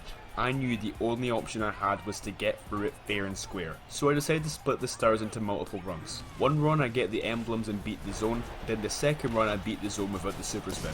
This was a great strategy, but it's still easier said than done because I just kept dying and dying until, well, I didn't die. Awesome. That's all 126 stars from the swap zones in the bag. Okay, that wasn't so bad until the end anyway, so let's keep the ball rolling and move on to the arena battles. So we chat the Snaggle scale and see that we have 60 stars to get, holy moly. Normally it would only be 36 stars, but you unlock a bonus arena set when you place in the Sheepwreck Islands figurine and another one with the Arcane crossbow. So these arena battles are pretty decent. In fact, I would say that it's better than the Giants arena mode because the challenges are more interesting and they're never repeated. Different to Giants is that now you can earn up to It's just 3 that stars in each it's a arena little challenge annoying rather having than to just one. redo Man, them, this game is unlike Team obsessed with the 3-star Survival or system. whatever. Anyway, to get 3 stars you need to reach a certain amount of points by the And end. you can only do also that not shit in dialing fucking away, that'd be co-op. good too. You earn points by defeating enemies, and damaging enemies increases your point multiplier. If you get hit, your multiplier goes down. That's pretty much the gist of it. Now, one criticism I do have of this arena is, surprise surprise, the length. Not only do the arena battles themselves last for too long, but there's also way too many of them. The 12 arena challenges you have from the get-go are manageable, but the extra 8 is just a bit much. I know that Giants had 21 challenges, but as I said, these Swap Force ones are way too long as it is, so 20 of them just feels like a drag. And arguably the worst part is that we need to play all these arenas again in the 2-player mode. What I don't understand is why the game forces you to get all the stars in both modes. If you're playing by yourself, then you won't want to play the team survival, and if you're playing with a friend, you won't want to play the solo survival, so nobody wins here. But don't worry if you don't have somebody to play with, just plug You an just extra do it. controller. You can just do it doesn't solo matter if and let the second player so you can die. just You ignore can them just and get move the on. third However, I start am pretty convinced easily that this still. challenge where you have to defend the fruit is impossible without the second player helping. I must have tried 5 or 6 times on my own and I just couldn't fend off the hordes of enemies You could by definitely myself. use like I beat it completely fine magnet on solo charging combination survival, with so boom they jet. must have amped it up That's like what I crazy did. here. None of the other ones gave me any hassle though, so there we have it, all 120 stars in the arena mode. Something else to mention is that completing each of these challenges awards you with a charm. I always forget that this game has charms, probably because they are way lamer than the ones in Giants. These ones just give you a stat boost like the legendary treasures. A lot of the charms in Giants gave you specific and interesting advantages. These ones are just boring, but it's nothing to collect and I like collecting things. Score mode is next, and it is the most boring, uninteresting thing I've ever had to do. You build up your multiplier by hitting enemies and earn points from defeating them just like in the arena. On top of that, you get points for collecting coins and you can get multiplier bonuses in secret areas. But that's not enough to stop this from feeling like playing through the exact same levels again. Such a colossal waste of time and a very unenjoyable experience. At least it's incredibly easy, so you shouldn't have to retry any of the levels or bosses. But the fact that's a positive thing tells you everything you need to know. Of course, I like this game and I like the levels, but after playing for this long in such a condensed period of time, score mode just feels like a slap in the face. And if that wasn't bad enough, we have to play through each level and boss again for the time attack mode. Admittedly, this is a slight improvement from score mode since you'll get through the levels quicker, but that's the only praise I can give this mode. Because again, its only purpose is to add more pointless content to a game that's already got plenty of stuff to do. Also, just because it's called time attack doesn't mean the levels are going to be quick. They'll probably still take about 10 minutes at the absolute shortest. Anyways, I beat them all with no effort apart from one traumatizing instance. Evil Glumshanks. What the hell happened here? This has to be an oversight from Vicarious Visions because I'm telling you right now, there is absolutely no way you can beat this boss on Nightmare mode in under 1 minute and 45 seconds. In fact, I couldn't even beat it in under 3 minutes, but at the same time, I'm not very good. But regardless of that, how on earth are we going to beat this time goal? Well, there is one pretty popular glitch for speedrunning in this fight, which should be able to get us the 3 stars. But unfortunately, the only scanner that can pull it off is Sprocket. Basically, if you place Sprocket's turret on a certain piece of Glumshank's vehicle, when he puts all the pieces back together, the turret goes with it and it just completely destroys the boss for whatever reason. As far as I'm concerned, this glitch is absolutely required to get 3 stars here. If anyone can prove this boss can also without glitches, please feel free to let me know because that would be insanely impressive. Oh yeah, something else that happened during Time Attack was my second soft lock after I somehow glitched onto the platform in Shipwreck Islands. Man, this level does not like me. Yeah, that also happened to me as well. You just end up flipping to the fucking boss. Pretty good. The last extra mode is the bonus mission maps, and they are essentially this game's heroic challenges. I think I was doing While there is a time limit, the main goal is to rack up as many many points as possible, like the arena mode and the score mode. I would have much preferred these mission maps to stick with time focus, because not only is the point system getting very stale, but they also go on for way too long, and there's 20 of them to get through. Overall, they are cool and probably the best bonus content the game has to offer though. Some are better than others, but I can still see the effort they put into making the new locations, the set pieces, and everything else involved. Well, it's nice to end on a positive note, because those were pretty enjoyable. That's what I wish I could say, but it's not the end yet, and trust me, when it is the end, there will be no positivity in sight. Let's not hold any punches here, this game has not been the most enjoyable to fully complete so far. So much of it has felt like soulless filler, which only big Swap Force fans will be able to sit through. But what if I told you it gets worse? Because we haven't gotten onto the most egregious part of this game's 100% completion. Something so bad, it makes me say with absolute certainty that Swap Force is the worst game to 100% complete in the history of video games. The accolades. In the last 2 games, the accolades weren't a very big deal. I mean, I completed a lot of them without even realising it. And while the same can be said for a good chunk of Swap Force's accolades, there are more accolades in this game than Spyro's Adventure and Giants combined, and it's a lot to unpack. So the rest of the game now boils down to achieving all of them, and heads up, none of it is going to be fun. So because there are so many of them, the accolades had to be split into 4 different categories. The exploration accolades are all earned through finding collectibles in levels and in Woodboro. Of course, we've done all these already. Although while The going for completion everything else, accolade you can mainly get involves earning somebody stars get from like levels, most of the arenas, and everything accolades, else that we've already done. But there are a couple of accolades which involve beating things on Nightmare mode, so there's another reason we have to play on Nightmare mode besides the silly hat. Anyways, this has been done already, so there's only 2 accolade categories left standing. Let's make them sit down. The first category we have to tackle is the collection accolades. All of the accolades in this section are achieved by increasing your scanner's collection, similar to what Giants That's the one that did. most people are not going to have, pretty crazy just to me because they have to get orange-based pretty much figurines. the entire Well, I Swap feel like Force taking collection. everything I said back, because Swap Force is a million times worse. At first it doesn't seem too bad. Add 6 blue-based scanners to your collection, have a swapper for every ability, but very quickly it starts demanding way more of you. And I mean way more. The accolades start requiring every swapper, every giant, every magic item, Yeah, the every worst light core for is swap having force to and do all giants, swap all 32 combinations. green-based That is figurines from fucking Spires piece of Adventure, shit. all 10 Series 3 and Series 2 scanners with swap force, and all 24 of the Series I even did it 2s on from stream giants. as well. That's not even it, because you also need a sidekick, but it has to be one from the first 2 games. The minis from Trap Team do the exact same thing as the sidekicks in Swap Force, but for some reason they just don't count. Just to add on top of everything, if you have a variant of a repose, for example Legendary Series 2 Slam Bam, then it does not count as a repose. What?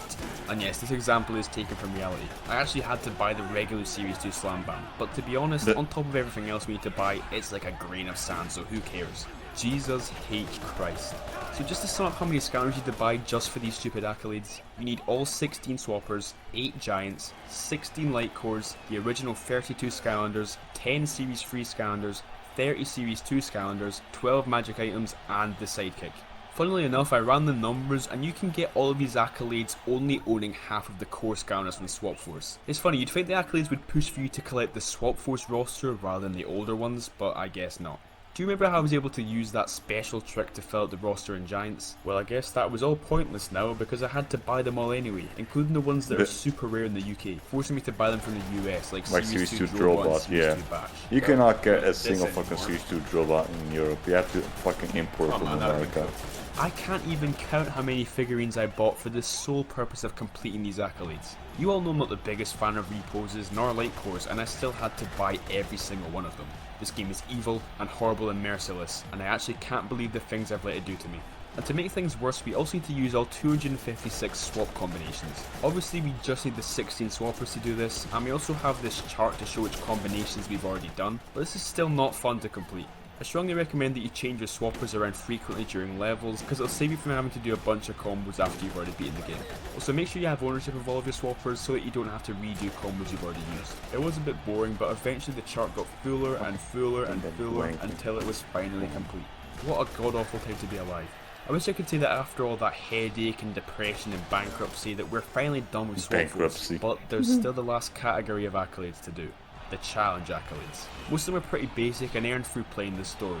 There's some that aren't a problem, like maxing out a Skylander or buying everything from Tuck's shop, but the ones that are left to be completed are just plain stupid. So not only do we need to open 50 single elemental gates, not only 40 dual elemental gates, but also 100 gates in total. And the Why though? giant fucking There are chest. obviously not 100 elemental gates in this game, so they deliberately put this in the game so that we'd have to replay a level over and over again. I really do not know what the thought process was on this one, but we may as well soldier through it. And it turns out that rampant ruins is our key to getting this over with as quickly as possible. If there's like a, I think the best way to get the double, so if you keep restarting from the checkpoint, you can keep opening the dual gates is just doing rampant at the beginning of rampant ruins, because there's already however, I one wasn't right as at the fortunate beginning. with the dual gates since there's only 15 or so in the game, so I still had That's a what I ton did. total. But there's a dual gate roughly a minute into rampant ruins, so I was pretty thankful for Yeah, that. that's It still the isn't exact same great that I spot had that to I do this used. 34 times. Yes, 34 times. 24 times for the dual gate accolade, and then another 10 after that for the 100 gates nonsense. But at this point I don't have the energy to be angry, so let's just forget this ever happened and grab these stupid Unhinged. accolades. We're not done yet though, because in the same stupid sense as the elemental gates, we need to open 30 giant chests, which again forces us to do the same thing over and over. This time we're using Chaos's Fortress, as the chest is very shortly after the checkpoint. This one didn't take as long, and by this point I was just so determined to finish the game I didn't even care about the repetition. After that we had to open 20 unique Sparklock puzzles, another one that I didn't complete from the story alone. The only thing I could think of doing for this accolade was the Sparklock chest in the hub world, but it gave me a puzzle I'd already done, and even after restarting the game I still got the same one. Then this dumb fish informed me that the puzzle changes daily, which is the opposite of what I wanted to hear. So I went again the next day, and you won't believe that it's the exact same puzzle as the day before. Screw you fish, man. Well, let's put the Sparklock aside for now, because the quests from Giants are back and we need to get a bronze, silver, those and things gold only rank for the change. accolades. Unfortunately, the you don't quests I even have completed in to do Giants that, don't think. transfer over, so I couldn't just I'm probably restart thinking it for something this one. else. Her little gold rank emblem from Giants still shows up though, which is a nice little detail, but not really helpful. But I've used Spysift so much that I already had all the quests done for him except for the PvP one, so I completed that one to get our gold rank easy. Sorry Steroid Elf, but the new MVP is here. Okay, there is literally nothing else I can do now, Yeah, so I the have to spark lock figure out shit. where these 3 missing puzzle locks are. So once again, I went to Serbian Skylands for help, and he said to ignore the dumbass fish. I just have to reset the chest by going into a level and going back to Woodborough. That's and what I actually did. got Just a different reset puzzle the time. fucking One that thing I'd by already just done going before, into a but still a level. different one than usual, which gave me hope. So I kept going and going until I got a new puzzle, then another, and then finally I completed the accolade. Only for a new one to appear, which required me to do all 20 puzzle locks while grabbing one of the bonus bolts. Great. And then you won't believe what happened when I completed that accolade. That's right, another one which required me to get both of the bonus bolts. Who would have seen that coming? Okay, that's it though. Every single accolade completed, all 158 of them. To be honest, I didn't think I'd make it out to the other side without something bad happening. But there is still one little thing we have to do that not even the accolades cover. We are still missing 4 hats. Well, I really hope this goes better than Sparrow's Adventure. The hats quest, are I exclusively unlocked by the seasonal variants, those being Kickoff Countdown, Jolly Bumble Blast, and Springtime Sugar Happy. Simply placing these 3 down will give you the free hats automatically. But something I wanted to mention is because you can't use variants to complete the Repos accolade, that means you need regular Series 3 Trigger Happy for the accolade, and then also this variant of Series 3 Trigger Happy just for the hat. Isn't that just annoying? But of course there is all but a single hat remaining now, and obviously for us to not already have it, it must be a stupid one that we find in a stupid way. I was right. Let's give a warm welcome to the UFO hat. The UFO one of hat, the that weirdest things horseshit. in the Skylanders series. This thing is somehow a hat and a magic item at the same time, because in order to get it, you must use this official card which scans the hat into the game. I never thought a piece of card would be this expensive, but because the card was only available in certain stores in certain countries for a very limited time, the UFO hat is extremely rare. So we pop it down and get the hat. What a weird way to finish the game. Of course, we still have step 3 to tackle, and you know the script by now. We've already completed most of these trophies for 100% completion, especially this game since I've done so much, so it would be pretty bizarre for there to be any trophies left to complete. But unlike Giants, there are no bonus trophies for each level. It's a bit of a shame, but do I really want to be playing this game for any longer than I already have? Probably not. I feel like if I play much more, I will actually become a copy of Swap Force. There is a cute little trophy we get for using a fire scanner to set off the fireworks at the top of the tree, but other than that, only one thing stands in our way. And this one cannot be conquered. We simply need to look at the signpost in Woodborough. It's just right there next to Rufus. Just right here. I'm right in front of it. So why can't I read it? Long story short, unless you got this trophy while the signpost was still getting updates years ago, then you cannot and will never be able to get this trophy, and therefore get a platinum trophy on the game. I was so desperate I even checked to see if I could get it on the Xbox 360 version, but no luck there either. So I guess this is it, the end of the challenge. After all of that struggle and effort, I have still failed to 100% complete Skylanders Swap Force. So that's going to wrap up this video. Make sure you smash subscribe. Someone Who am I uses kidding? like a Of course custom I'm going to server to continue. make I've that come shit, this I don't far, know. halfway to be exact, so it would be crazy to not see this challenge off to the end, even if we have technically failed. Anyway, I truly do not think it can get worse than what we've already gone through, so enthusiastically, let's move on to Trap Team. So Trap Team is definitely the odd one out of this challenge because there really isn't a step 2 in the game. Nearly all of the optional content in this game counts towards a 100% It's really just file. a If harder anything, I kind of Giants. like this because it makes all of the game feel rewarding, because I'm at least getting something from all these bonus challenges. So in terms of a 3-star system, there are a couple of differences. The Dare Star is still called the Dare Star. Thank God, I was scared they'd mess it up again. As for the contents of this star, we now need to defeat every villain and go into every elemental gate in the level. But once again, we're missing the time goal. Surely they wouldn't make me think the time goal is absent and then find a way to bring it into the game later. They already did that in Swap Force, they wouldn't do it again. The collection star is the same, bringing the winged sapphires back as proper collectibles, which I do like a lot. They just worked well as collectibles in Giants, so it felt weird to get them from hat boxes in Swap Force. Well, to be fair, it felt weird to get anything other than hats in hat boxes, but you get what I mean. Because of previous inconveniences, I was scared about Trap Team's bugs and glitches sabotaging our challenge. Sure, most of the bugs experienced in this game are harmless and pretty funny, but it's the fact that something terrible could always happen without really being able to prevent it, and that's going to keep me on edge for the entire playthrough. Plus, after the Swap Force antics that I was not expecting, I could really use a break from this stuff. Oh yeah, before we begin, remember how I banned the use of traps in my Nightmare Mode video a while back? Well, we are still playing on Nightmare Mode for the exclusive hat, because of course we are, but the main focus of this challenge is the 100% completion, and I feel like using the villains would offer me the full Trap Team experience. Not to mention they are obviously required to complete the game. I'll try and refrain from using them during parts of the game that I want to challenge myself on, but they are most certainly not banned from this playthrough. Using Flip Wreck is though. So the Springs is up first, and I have to say, Trap Alright, Team is you coming out of the hate gate swinging with its secret areas. The area underneath the Soda River is pretty tricky, but forgot my about god, that. this He hates spot is Quebec. impossible to find unless you already knew about Why? it. They even called it the So really special secret about him. spot in case you didn't realize said he already. just, Just like any other first just level, we're too introduced to basic. the main mechanics of the game, like the new Trap Team I haven't really element played the gates. characters. I can't. Wow. I don't You have an can't use opinion. any old Skylanders or any of the Trap Team cores to open these gates. I think he's. That's right, I you think that's cannot unlock one these of elemental Crash the gates with the Scoundrels' favorite Skylanders character that or came whatever. out with the game. Speaking of Traptanium, we Or was also it see a someone couple else? of crystals I lying don't around. remember the Think name. of It was these like the feats the of strength one from bearded giants. dude. They're basically just barriers blocking you from reaching secret areas and collectibles, and only the Trap Masters can get past Yeah, them. Crash the Scoundrel. I Ironically, think it that's his turns name. out that breaking the crystal in this area makes the fight stop Yeah, he likes prematurely, meaning that I flip, I failed think. the enemy goal by the end of the level. What a rip-off. We also find our first villain stash, which you guessed it, are chests that can only be opened by villains. Unlike the giant chests in Swap Force, these actually do count as treasure chests, so you do need to open them. And I tried to trap Sheep Creep, but the trap didn't work, so I literally don't have any villains to use.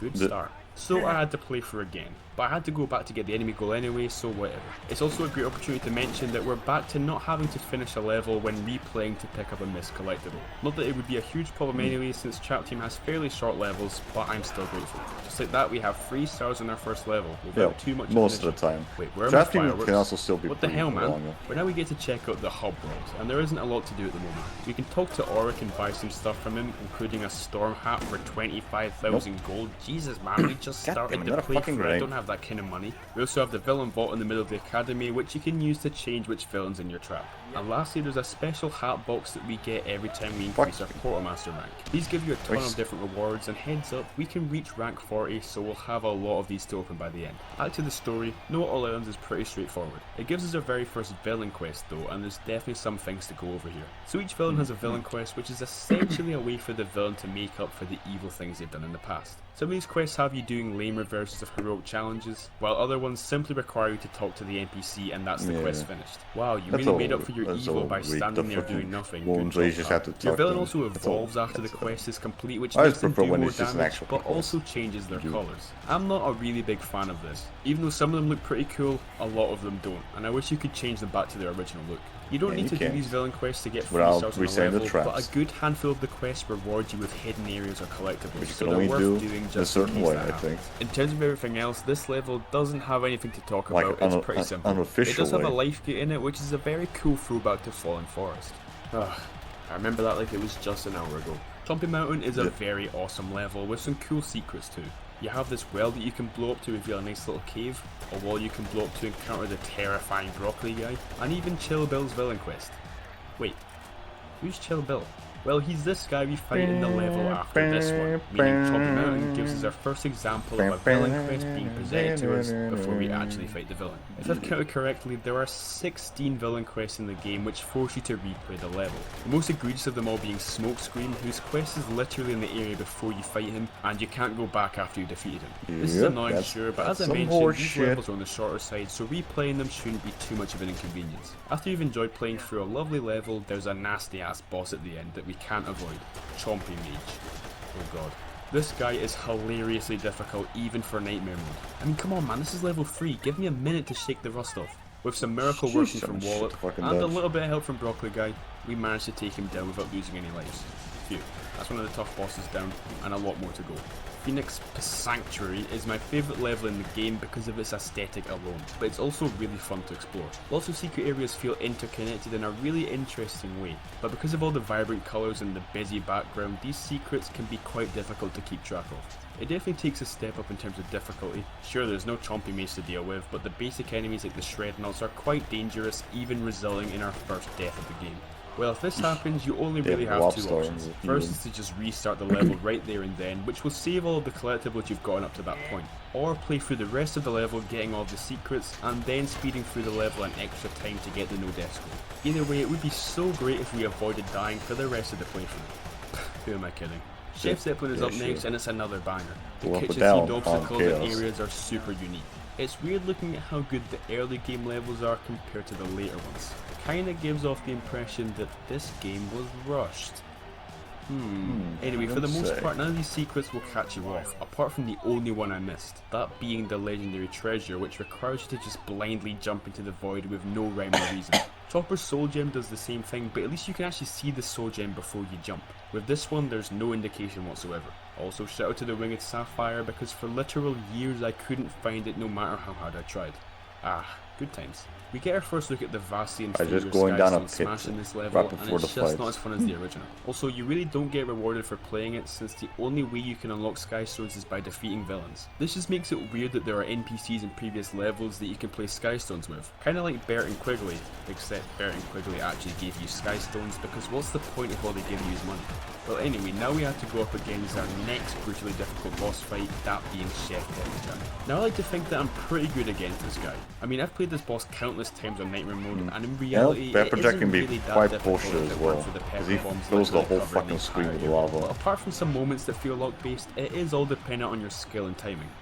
Never mind, it's all luck-based, it's stupid and unfair. After losing Snapshot, we finish him off with Wallop, and get used to seeing this guy when dealing with the big bosses, because I've been relying on him for years now. Something worth mentioning is that we encounter a bit of an inconvenience in this level, and just it's to fucking do with the coffee villain flour quests. upgrade See, for Chompy Mage and broccoli Guy guy. both have their quests in this level, and the problem is we can only bring one life villain into a level at a time. This is the only, and I mean the only benefit of having multiple traps of the same element. But do you want to know how many other times this scenario 3 more happens in fucking the rounds game? left. None. This is the only time. And it's not even a big problem, especially because we need to replay the level anyway for the No Lives Lost goal. So I just swapped to Broccoli Guy and got it done with. Speaking of No Lives Lost, we did manage to beat it this time. Admittedly with a little help from Chef Pepperjack, but if you want to see me suffer these boss fights without using any villains, I have a whole video for that. Rainfish Riviera is next, and there isn't much to go over on this one. Apart from reminding you all that it is your duty to drop mags in the water at least one time. But hey, 5 times wouldn't hurt either. Do be on the lookout for drop-offs on edges, because there's a few areas like this to find. Other than that, easy peasy. Monster Marsh and Telescope Towers are low-key 2 of the hardest levels in the game because of these annoying monster enemies, specifically the Oogles and the Snozzles. Yes, I've remembered their names out of pure hatred. Also, I-5 is ridiculously hard if you're using the wrong kind of scander. Like seriously, use a fast scander or you'll regret it. At the end I didn't lose any scanders, which was a relief, but I clearly didn't do very well with the collecting because I finished the level with only 1 pathetic star. This is definitely my worst performance in the challenge so far. Not only did I miss 3 collectibles, but also 3 areas, which is pretty crazy. To be fair, this level has some pretty tough secrets. My mind was just too busy dealing with the difficult fights to notice. I replayed the level and I found the missing areas in chests, but the hat was still nowhere to be found. And then I realised it was locked behind Fisticuff's villain quest, so I wouldn't be able to get it until a few levels later. It's kinda weird to be moving on from a level without getting 3 stars on it, but I have no choice. Not only is Telescope Towers just as difficult as Monster Marsh, but there's also some nasty secrets in this one. There's this button that activates once you defeat Pinata, which you have to backtrack to reach, and there's this really hidden drop off near the end of the level which I didn't know existed until very recently. I did manage to get every collectible first try though, apart from the story scroll, which annoyingly isn't even one of the hard secrets in the level. In terms of the fights, it's hard to say whether this level is harder than Monster Marsh or not, but I did die in this one unfortunately. It really doesn't feel like we get a break from these tough bosses because now we need to fight the Dreamcatcher, who is probably the hardest boss so easiest far. one. Yeah, I'm just messing. This is very much a moment to catch our breath because you could probably beat this boss in your sleep. Of course, we did still break the dust earlier in the level and we still need to find the story scroll, so back in we go for 3 stars. It was close, but we did manage to beat Dreamcatcher again without dying. I honestly don't know how I got so lucky twice in a row, but that's Telescope Towers finished. I feel like we fall into a bit of a mushy middle patch after this level, starting with Mystic Mill, which is quite frankly a boring, forgettable level.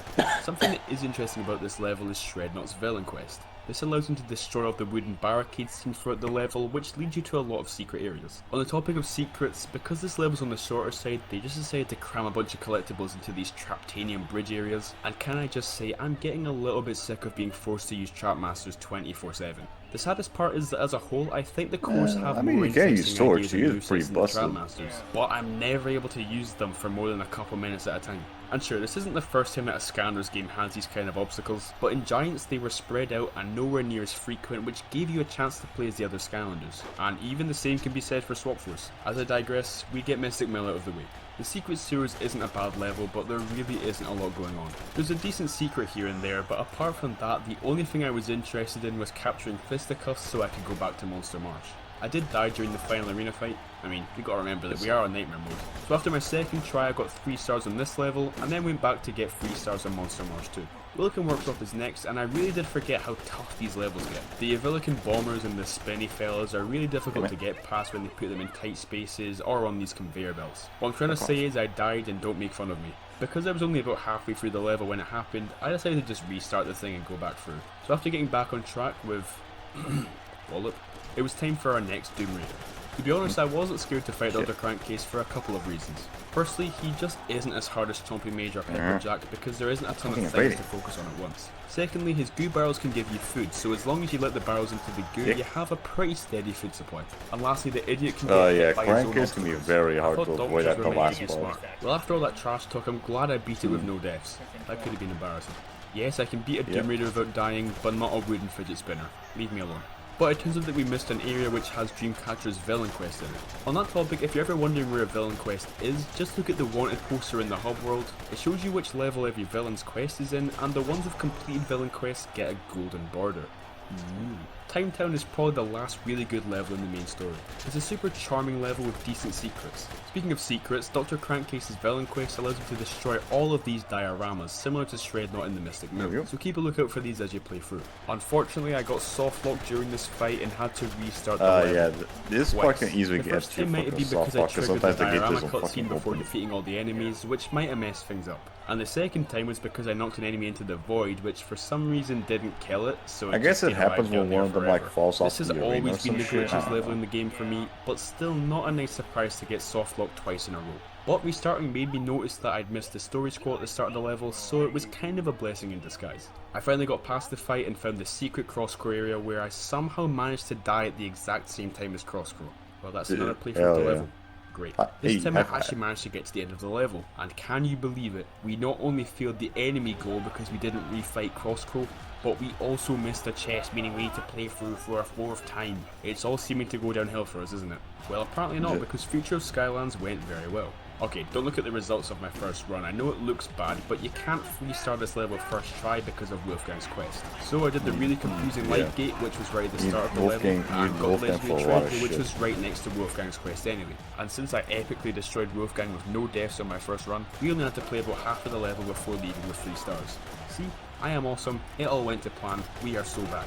Operation Troll Rocket Steal is a straight line. As long as you aren't blindfolded, you shouldn't be able to miss any collectibles because it's pretty hard to hide anything in this level. But we still couldn't beat it first try because of people person, nice. But we'll be back. I swear by it. Sky Highlands is next, and there is a lot of fighting in this one. Whether you're in a jet or a turret or just playing normally, it's quite action-packed. Speaking of turret sections, well, they're turret sections. Even though Trap Team has the best turret sections by far, they still aren't amazing. So I suggest doing Threat Pack's Villain Quest, as he upgrades all the turrets in the level, which makes it a lot more enjoyable. The only problem with this is that if you die and have to restart the level, you'll have to do his quest again for the turret upgrade. And heads up, you might have to restart the level once, or twice, or 5 times, because it's not easy. In terms of the enemies, it's one of the hardest levels for sure, but funnily enough, Taekwon Crow was super easy. Well, I don't think there's much more to talk about, so let's move on to the Rare Rocky Roll Apart gameplay. from the Golden Queen deciding to turn Kali into gold instead of, you know, the Skylander, this level isn't very entertaining. I mean, if any level was to be bare, it should be the desert one, so I'll give them credit there. But in all seriousness, this level sucks, and no amount of sand or cacti can excuse it. One of the only interesting things about this level is that it has the weirdest secret in the game. After you beat the arena, if you don't interact with the Golden Kali and instead go up this fallen block, then you'll discover a secret area, and it's literally an empty room. Yeah, it counts as an area, but not even gold or anything. Very strange. After going back for the air gate, that's another level down. So now that we have Bone Chompy, we head back to Operation Troll Rocket Steal to get the missing hat. And funnily enough, it turns out that I was a little bit too good at fighting on my first run, because apparently I did give the trolls enough time to spawn in before moving to the next area, meaning that I actually failed the enemy kill. This time I gave the poor trolls a chance to appear before destroying them and getting the enemy kill no problem. After that quick detour, we carry on with Lair of the Golden Queen. This level is full of sneakiness. You've got secret floor tile puzzles that reveal secret areas, secret pits you get to by deliberately falling into the void, secret this, secret that, there's a lot of secrets. But I do think that works quite well with the Indiana Jones temple fight that we have. And the sneakiest thing of all is that you're so concentrated on the upcoming Golden Queen fight that you totally forget how difficult the enemies of this level are. Like, when I say these enemies are tough, I mean the hardest in the entire game. Just look at how long it took me to kill one enemy by itself. If it were up to me, the person who created the Eyeball Dragon would be doing jail time. But nothing could prepare me for the Golden Queen fight, because even though it's my favourite boss in the entire series, I still really suck at it. I've said it before, but without Wallop, I really don't know what I would do against this boss. He's definitely her biggest counter, so take that into consideration. Even with him by my side, I still couldn't keep up with her bullet hell nonsense, and unfortunately I was murdered in cold blood. But don't worry about dying, because it's impossible to 3-star this level in one go anyway. This is because there are 2 key gates in the level with a collectible behind both of them. One of the gates needs 1 key and the other needs 2. Unless there's a way to like double jump over the gate. I always found this weird because like if you use the key to get the winged sapphire, then you'd just be stuck with a key floating above your head for the entire level. Anyways, take 2, this time we really don't want to die. I definitely did better this time around, but I will admit bad juju came in quite clutch a couple of times. I do wish I'd used her a little bit less in the fight because it felt like a bit of a cheap win. But a win is a win. Golden Queen is dead, yippee. Well, it's not been easy, but here we are at the ultimate weapon, the big finale. Like a few of the final levels in this series, the actual level really isn't the highlight here. There's no crazy hard fights or really any interesting level design, it's pretty straightforward. But I can't complain too much because I know what's coming next, and I'm going to put all of my energy into it if I want to stand a chance. Traptanium Chaos. This is the real main event. The boy. I was doing quite well trying to keep up with his attack patterns and bullet hell, and I was getting very close to the end of the fight. But as time went on, it just became too much for me and Snapshot went down. But I'd gotten this far, I thought I may as well finish the fight, and after beating the level, something strange happened. Now that we've beaten story mode, every level in the game has a bonus 4th star to achieve, the difficult dares. Well, they're not really that difficult, but we still have to do them. Firstly, the time goal is back, because of course it is, it could never truly leave me, could it? You also need to complete all of the villain quests in the level, and don't worry if you already did the quests before unlocking the 4th star, you won't need to do them again, that would really suck. What we do need to do again though is the no deaths goal.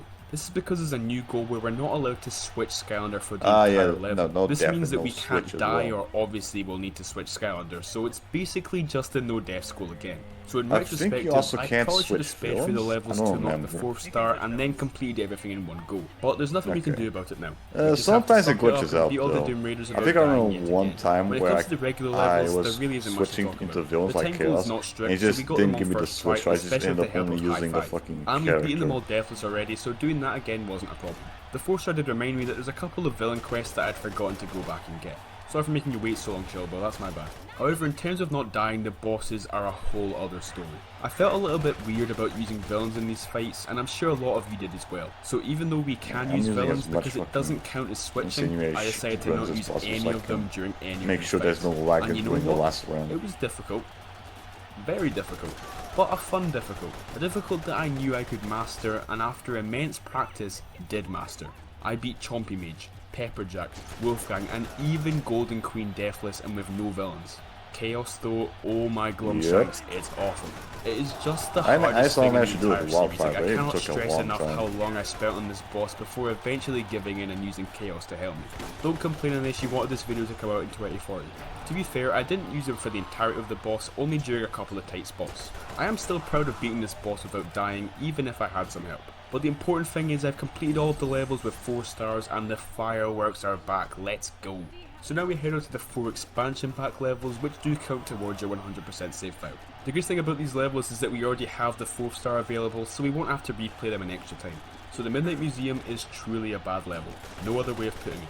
The level manages to have absolutely no substance, but also be one of the longer levels in the game. There is not a single interesting thing to talk about here. They even miss with the level's design, everything is so dull. Not to even mention the pinball sections, which are supposed to be this level's main feature. Those ones are super, especially this one. That one is super annoying to fucking do. The Nightshade fight is actually alright though, a lot better than I remember it being. There's not much more to say than that, so let's grab the 4 stars and get the hell out of here. So now that we have that out of the way, it's time to move on to Sunscraper Spire. And this level just makes Midnight Museum look even worse. It has interesting visuals, memorable areas and secrets. Oh yeah, and you know how Midnight Museum has absolutely no new enemies? Sunscraper Spire has 7. That's right, 7. I mean technically 6 because the spinning Cyclops were shoehorned into the future of Skylands because the game's rushed and they didn't have time to meet new enemies for that level, but they are clearly meant to be exclusive to Sunscraper Spire. Also, yes, one of the new enemies is a Chomp Chest who fires a Gatling gun from his mouth, which is awesome and totally counts as a new enemy. Anyway, this level is cool and one of my personal favourites in the game. It's also pretty hard, especially with all the different enemies to try and keep up with, and I wouldn't blame you for dying in the Luminous fight as well. But as long as you get a hang of the enemies and also watch carefully for secrets during the light beam puzzles, then you should be all set.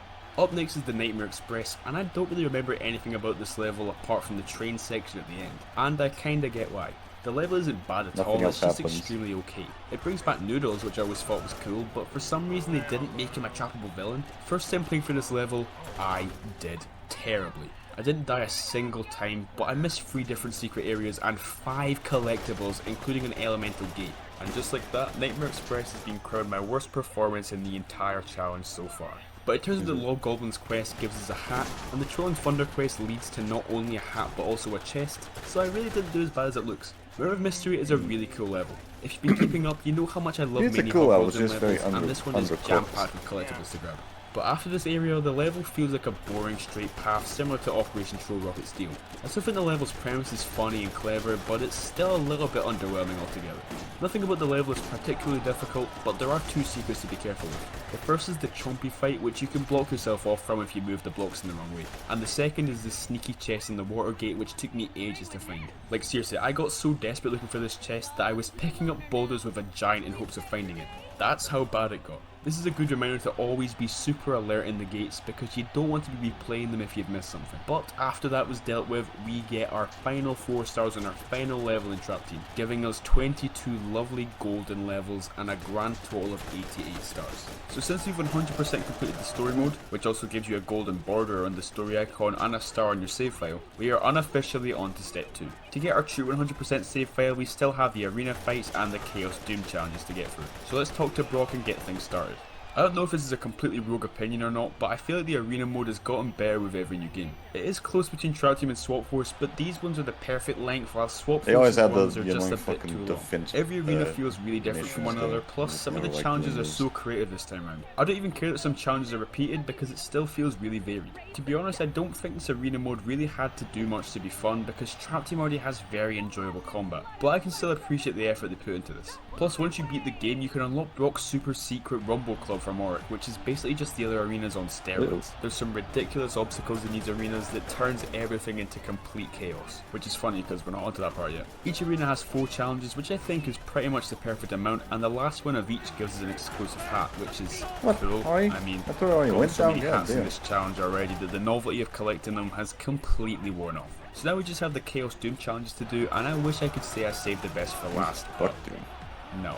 The Chaos Doom challenge is simple. Enemies come from the other side of the map and you have to stop them from destroying the mystery box of doom which is on your side. To help you, there are building modes between enemy waves where you can build and upgrade turrets that attack enemies. That is the basic premise and it sounds pretty awesome, doesn't it? Unfortunately, there are some major flaws that really ruin the whole experience for me. To start with, the whole tower defense aspect kinda goes out the window when you play on Nightmare mode. You see, the enemies don't just target the mystery box. If your turrets are closer, which they obviously will be, then they'll target them instead. Heavy hitting enemies deal so much damage that they can practically destroy your turret in one hit, and there really isn't much you can do about it. Add on the fact that most turrets can only be built by a Skylander with a specific element, forcing you to constantly switch Skylander. And when there are 4 more turrets to build at once, which are also constantly getting destroyed, it just becomes too much effort for what it's worth. I think this mode would have been so much more fun if enemies couldn't destroy your turrets and maybe there was a different system for upgrading them, but there's not much point thinking about that now. Also, the mystery box of doom is really not that scary. It just reveals a big enemy that chases you around, but they kill nearby enemies when it jumps out of the box, making them pretty helpful in most cases. Oh yeah, and after you defeat the big enemy, another mystery box of doom is sent in, so there really aren't any consequences to letting the enemies destroy it. Since there are no extra requirements like not dying or anything, you can only really lose these challenges if you run out of Skylanders. I don't think that's going to happen. Or switch the game off from sheer boredom. Oh yeah, that's my next problem. Each level increases the number of waves until you're having to sink an hour of your day just to complete a single level. It really ruins what is a fun concept by dragging it out way too much.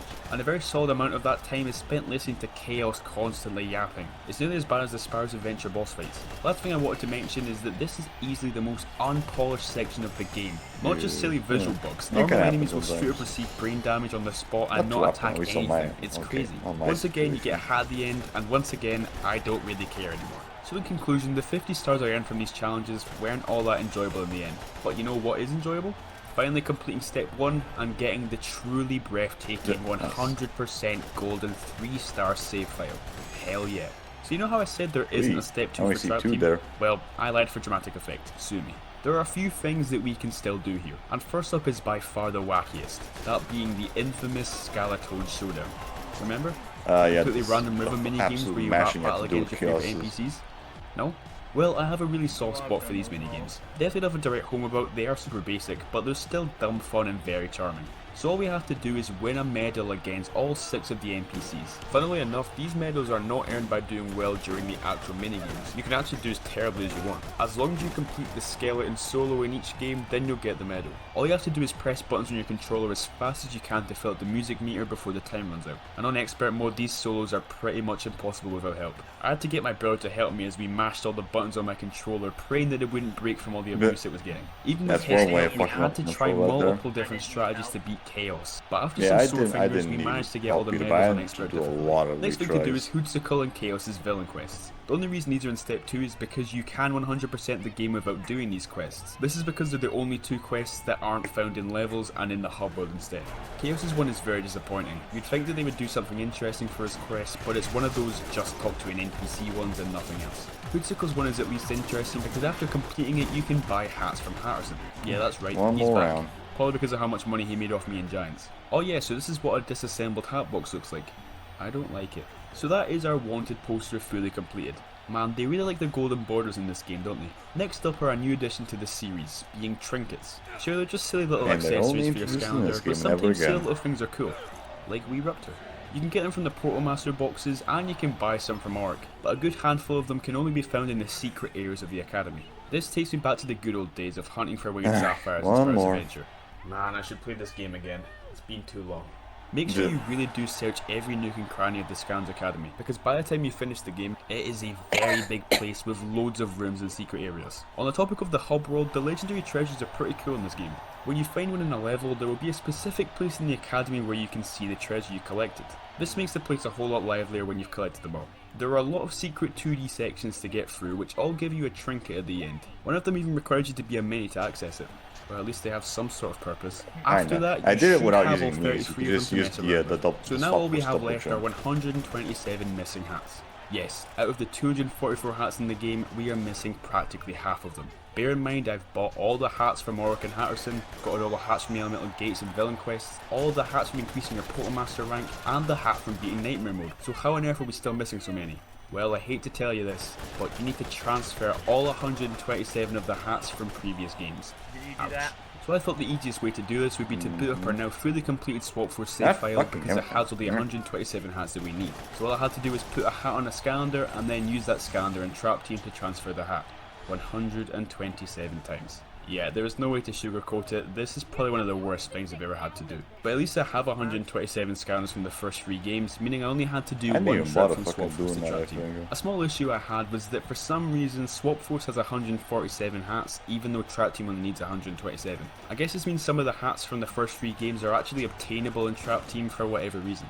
Unfortunately, I don't know which ones are in Trap Team and which ones aren't, but somehow I still managed to get 147 scanners together. This means that I can still transfer them all in one go without having to worry about any that are missing. So after a very boring couple of hours, we finally have every hat in Trap Team. Wait, what? So, what is going on with this hat? I didn't recognise it, I didn't know the name of it, I didn't know how to get it, and I was very confused. I was in a bit of a pickle, and as always, I turned to Serbian Skylands in my greatest moments of need, and he told me that I needed Winterfest Lobstar. Well, every day is a school day because I learned that just like the seasonal variants in Swap Force, Winterfest Lobstar gives us an exclusive hat. That actually makes a lot of sense, but still, screw you Winterfest Lobstar. So after ordering a scander I had no intention of ever getting just for a single hat, I can safely say that I have done everything in Trap Team that there is to do. Wait, so where's the hat? Still nothing. So, in a crazy turn of events, Serbian Skylands was wrong. Remember this day, people. Remember this day. So if that's not how we get this Christmas themed hat, then how on earth do we get it? It's the Santa hat. Found in Sparrow's Adventure, Giants, and even Swap Force. In my defense, they completely changed how this hat looks in Trap Team, so I had no idea it was one of the ones from the previous games. But after all that shenanigans, I transferred it over and finally collected the last hat in the game. So in Crypt Cluster fashion, I made that way harder than I had to be due to a lack of common sense, and was forced to buy coloured plastic that I didn't end up needing anyway. But we have without a fraction of a doubt completed everything inside of Trap Team that there is to complete. Of course, all it's left to do is step 3, so let's not waste any more time. Finally, we have step 3, and as always, most of these trophies are awarded to you just for doing 100% completion. But each main story level has a bonus trophy for doing something silly, just like Giants. I had no problem with any of these. In fact, I did most of them without even knowing it, but there is one trophy that caused me excruciating pain. But first, let's talk about some cool ones. Firstly, we have a trophy in level 4 which we can earn by destroying one of the ships that the enemies jump off of. I always loved doing this because it kind of felt like cheating because all the enemies automatically die. But it turns out the game actually rewards you for doing it, which is pretty awesome. There's one for getting every coin during the swamp section of Monster March, and I love this one because I went out of my way to do it just in case there was some sort of reward, and well, there was. Similarly, you get a trophy for destroying every shield panel during the jet sequence before you fight Wolfgang. Only difference is I actually never thought about doing this until I saw that I had to. Okay, sadly none of the other ones are really worth mentioning, so I suppose I should just get to the horrible trophy. The bonus trophy in Telescope Towers is very simple. In this little area here, there were 12 golden balls. Simply roll them all off this slope here and you get the trophy. Sometimes the fucking balls just this randomly 4 times, fucking which break. means playing through half of the level I'd already played countless times just to reach this area again 4 times. The first time I tried to move the balls by hitting them, which destroyed them instantly. That was an honest mistake, I'll put my hands up there. The second time I was doing much better until I started running on the top of the ball like some sort of circus clown. This then shattered the ball because, I don't know, Crypt King needs to go on a diet. The third time I was certain that trophy was mine. There was really nothing standing in my way. And then one of the balls decided to explode when it touched the pillar, which none of the other ones did ever. But attempt 4 finally brought me peace, especially since that was the final task of the entire game. Thank God for that. Okay, 4 games down, now 2 more to go. Superchargers. How far are we already? It's really weird. 2 hours, I'm not talking damn. about the cars or the NPCs' mouths moving in sync with the dialogue, which is really creepy by the way. I'm talking about how they completely changed how 100% completion works. There are still 3 stars in each level, but pretty it's much all the completely characters, different not the in previous vehicle games. for 100%. Now each star is achieved by completing one of the 3 vehicle missions in that level, and that's it. No enemy goal, no time goal. Although you also need to get the chest. Hey, I'm not dissing the way things used to work, but being able to fully complete a level in one go is really refreshing, especially as the 5th game in the challenge. There are still a few collectibles in levels, Yeah, most chests. importantly the slot machine chest, because there is a little counter for them at the end of each level, so you do have to get all of them for 100%. The other ones, like regular chests and hat boxes, don't have counters, so you don't have to get them. But they do give you soul gems, winged sapphires, hats, legendary treasures, and chaos diaries, which are basically this game's version of story scrolls. There are also tons of vehicle mods to find, specifically in vehicle sections. Once again, not essential for completing a level, but it will be if you want to 100% the game as a whole. Motherfucker, get Lastly, your you ass can find pinatas lying around, but they only ever give you XP, gold, or stardust, so getting them is not really that important. What is stardust? Well, it's the resource that fills up your Quartermaster rank, of course. You get stardust for doing things like earning stars in levels and races, completing puzzle locks, and a few other things. Also, keeping up with the weirdness is the fact that this game does not have a Nightmare exclusive hat for some reason. We still need to play on Nightmare mode, but there's nothing stopping us from doing it on a separate also file Nightmare this mode's time, often so we can started. save ourselves some That's a hassle. weird. The annoying thing about Superchargers is there is no percentage or even mention of 100%, so it's pretty much impossible to draw a line between step 1 and step 2. So just to make things simpler for ourselves, step 1 will focus solely on getting all of the level stars, along with the slot machine chests of course, and then getting all of the racing stars. Then we'll save everything after that for step 2. I know it's not conventional, but blame the game, not me. Well, I think after all that explaining, we're finally up to speed with how this game works. Ha ha ha ha. So let's get started. Level 1 is a pretty smooth introduction to the way things work now. The chests are well hidden, but still not too hard to find, and the vehicle missions weren't tricky either. I would like to mention that on the vehicle spectrum, I'm very much in the middle. A lot of people dislike the vehicle sections, but I don't mind them too much. Some of them are actually pretty fun, but other times they can drag on and feel a bit stiff to control. But the sky sections always hit for me. I really enjoy them. Including this level's one, it really shows you what the sky sections can offer. It's a shame that they are the shortest sections of the game by far. I know not really fun to like anything, any other race stuff besides like the land. It's so exploration heavy and even feels open world in some Because There's even an I much area rather where just have like completing the sea mission typical lowers drift the water mechanic, level, which like allows you Mario to Kart, access and secret you don't really areas get that that were with the water previously and blocked by air the water. stuff. And I think that's really sick. About midway through this level, we encounter our first elemental gate. I know that a lot of you are probably thinking, what? And yes, it's a much forgotten aspect of the game, maybe because they were added post-launch, who knows. Anyways, these gates are definitely taking us into Step 2 territory, so I won't talk about them just yet. However, one thing I will say is that I reckon first elemental gate. I know that a lot of you are probably thinking, what? And yes, it's a much forgotten aspect of the game, maybe because they were added post-launch. Oh, those things. Anyways, these gates are definitely taking the elemental Step 2 challenges for the territory, vehicle. so I That won't was that talk a about them just yet. post-launch? However, one Okay. thing I will say is that I recommend not doing these gates in the levels, as you can just access them all in the hub world very easily. With the 2 optional vehicle missions, the levels are long enough as it is, and I'm a Swap Force fan, so I know what I'm talking about. Speaking of gates, there's a brand new type of them introduced in this level called the Supercharger gates. I made that name up, but it makes a lot of sense because they're the only type of scanner that can activate them. They're essentially elemental gates without an elemental theme tied to them. Just a bonus area which will always lead you to a slot machine chest at the end. A little bit of supercharging later and we finish the level. And I missed a chest, god damn it. Luckily, this game is particularly generous with its collectibles because you can actually see how many chests you're missing from each chapter in a level. This means you'll always have a rough idea of where the missing collectible is, and you're never having to replay too much of the level to get it. Plus, we're keeping the not having to beat the whole level if you miss a collectible feature, which makes it even better. I won't lie, this could be the most stress-free game to 100% complete I've ever played. Heading into Cloud Kingdom, the fogginess of the level can make some secrets a bit harder to have like but a it's lot still of cash nothing to difficult buy as all long the as you take your characters. time going through each area. The mods, which are these little toolboxes, Unless you have all definitely the have the characters potential and to be shit. annoying. As I said before, they are only obtainable in vehicle sections, meaning if you miss Because they have one, the it's supercharger unlikely you'll be able challenge to to do turn as around well. and get it, unless it's incredibly close behind you. For example, in this level Sky mission, I didn't realise this mod was sitting in the Yeah, bottom I'm corner missing, until it was too late. I was worried I'd have to replay the Torpedo chapter again, and but probably fortunately I also circled Trigger back Happy around as to the well. same spot and was able to grab it. Oh, It was and only Puppets, much later Puppets into my too. playthrough I realised that the mods aren't specifically locked to a single section in a single level. A mod that was released in the last level can still be one that you get in the next level, and if you replay a mission you've already done, then new mods will be there for you to collect. So if you miss a mod, really don't worry about it because it will pop up someplace else later. Speaking of vehicle sections, I died against this Storm fuck is Sequencer going on, mini-boss, Splash but it today? doesn't God matter. damn. I didn't mention it at the start, but there isn't any no deaths goal in sight either, so things like this don't matter at all, which is pretty cool. No deaths to Lord Stratosphere though, mainly because the bosses in this game are pretty easy. Land of the Undead is a pretty underwhelming and easy level with an easy boss. Not much more to say about it really. The only interesting thing about this level comes after it, that being Pandergast. That's right ladies and gentlemen, we have unlocked the racing. 126 stars, all in the racing mode. Well, the absolute agony and pain that I know I'll be subjected to soon can sizzle in the back of my mind for the rest of the playthrough. Great. Next up is Battle Brawl Out. This level really isn't interesting when looking at our challenge because it only has 2 chests and 1 star. This is one of the 3 levels in this game that don't have vehicle missions. Well, one of them technically is in a vehicle, but it still only has 1 star. And because there's only one small area with collectibles and the rest of the level is pointless fighting, there's not too much to talk about here. However, just like Land of the Undead, after completing the level, we're introduced to something quite important, and that is the shop. Essentially anything that you can find in a hat box or a treasure chest, you can find in the shop. But the main thing you'll be getting here are hats, mainly because of the sheer number of them. And if you want to have every single one like I do, the shop is going to become your best friend. The shop restocks everything you enter a level, so if you have a lot of dosh, there's no limit to how many things you can buy, so go wild. Wait, is that the insanely rare UFO hat? Yep, The hat there that we go. required a ridiculously expensive piece of cardboard to unlock, being sold in the shop for 320 gold.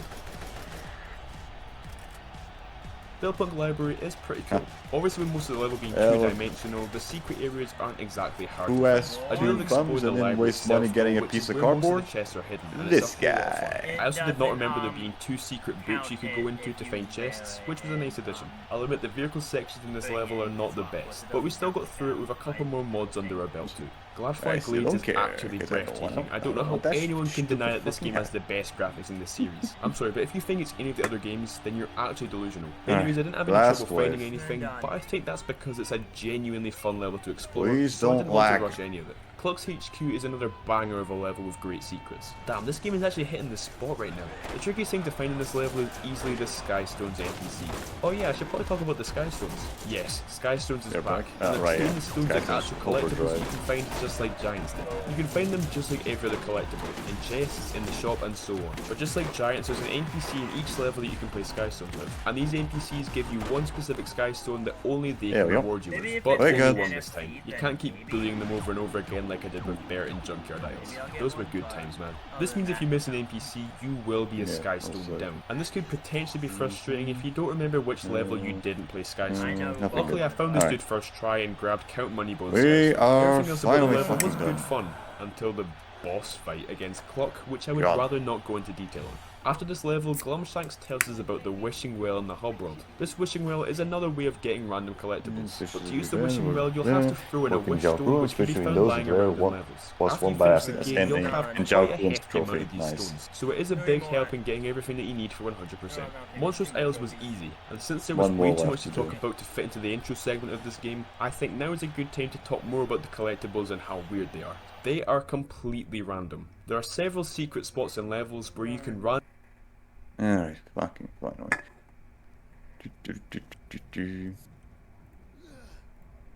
We're gonna leave that one for next time.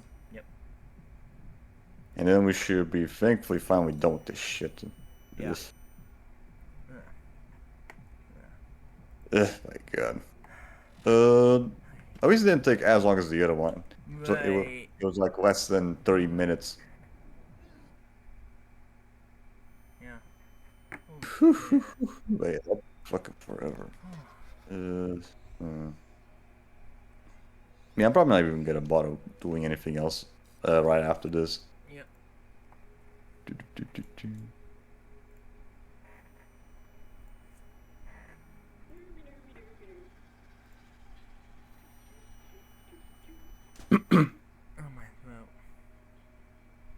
Alright. So yeah, we only have one more left to do. Then we'll finally done with this shit. Thank God. We're probably gonna be able to do this on Saturday, most likely. Yeah. We'll see if nothing gets in the way, I guess.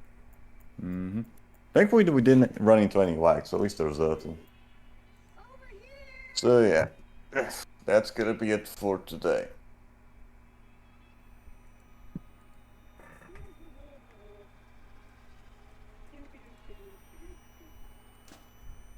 Oh.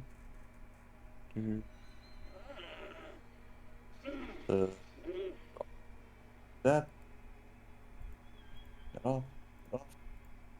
Alright.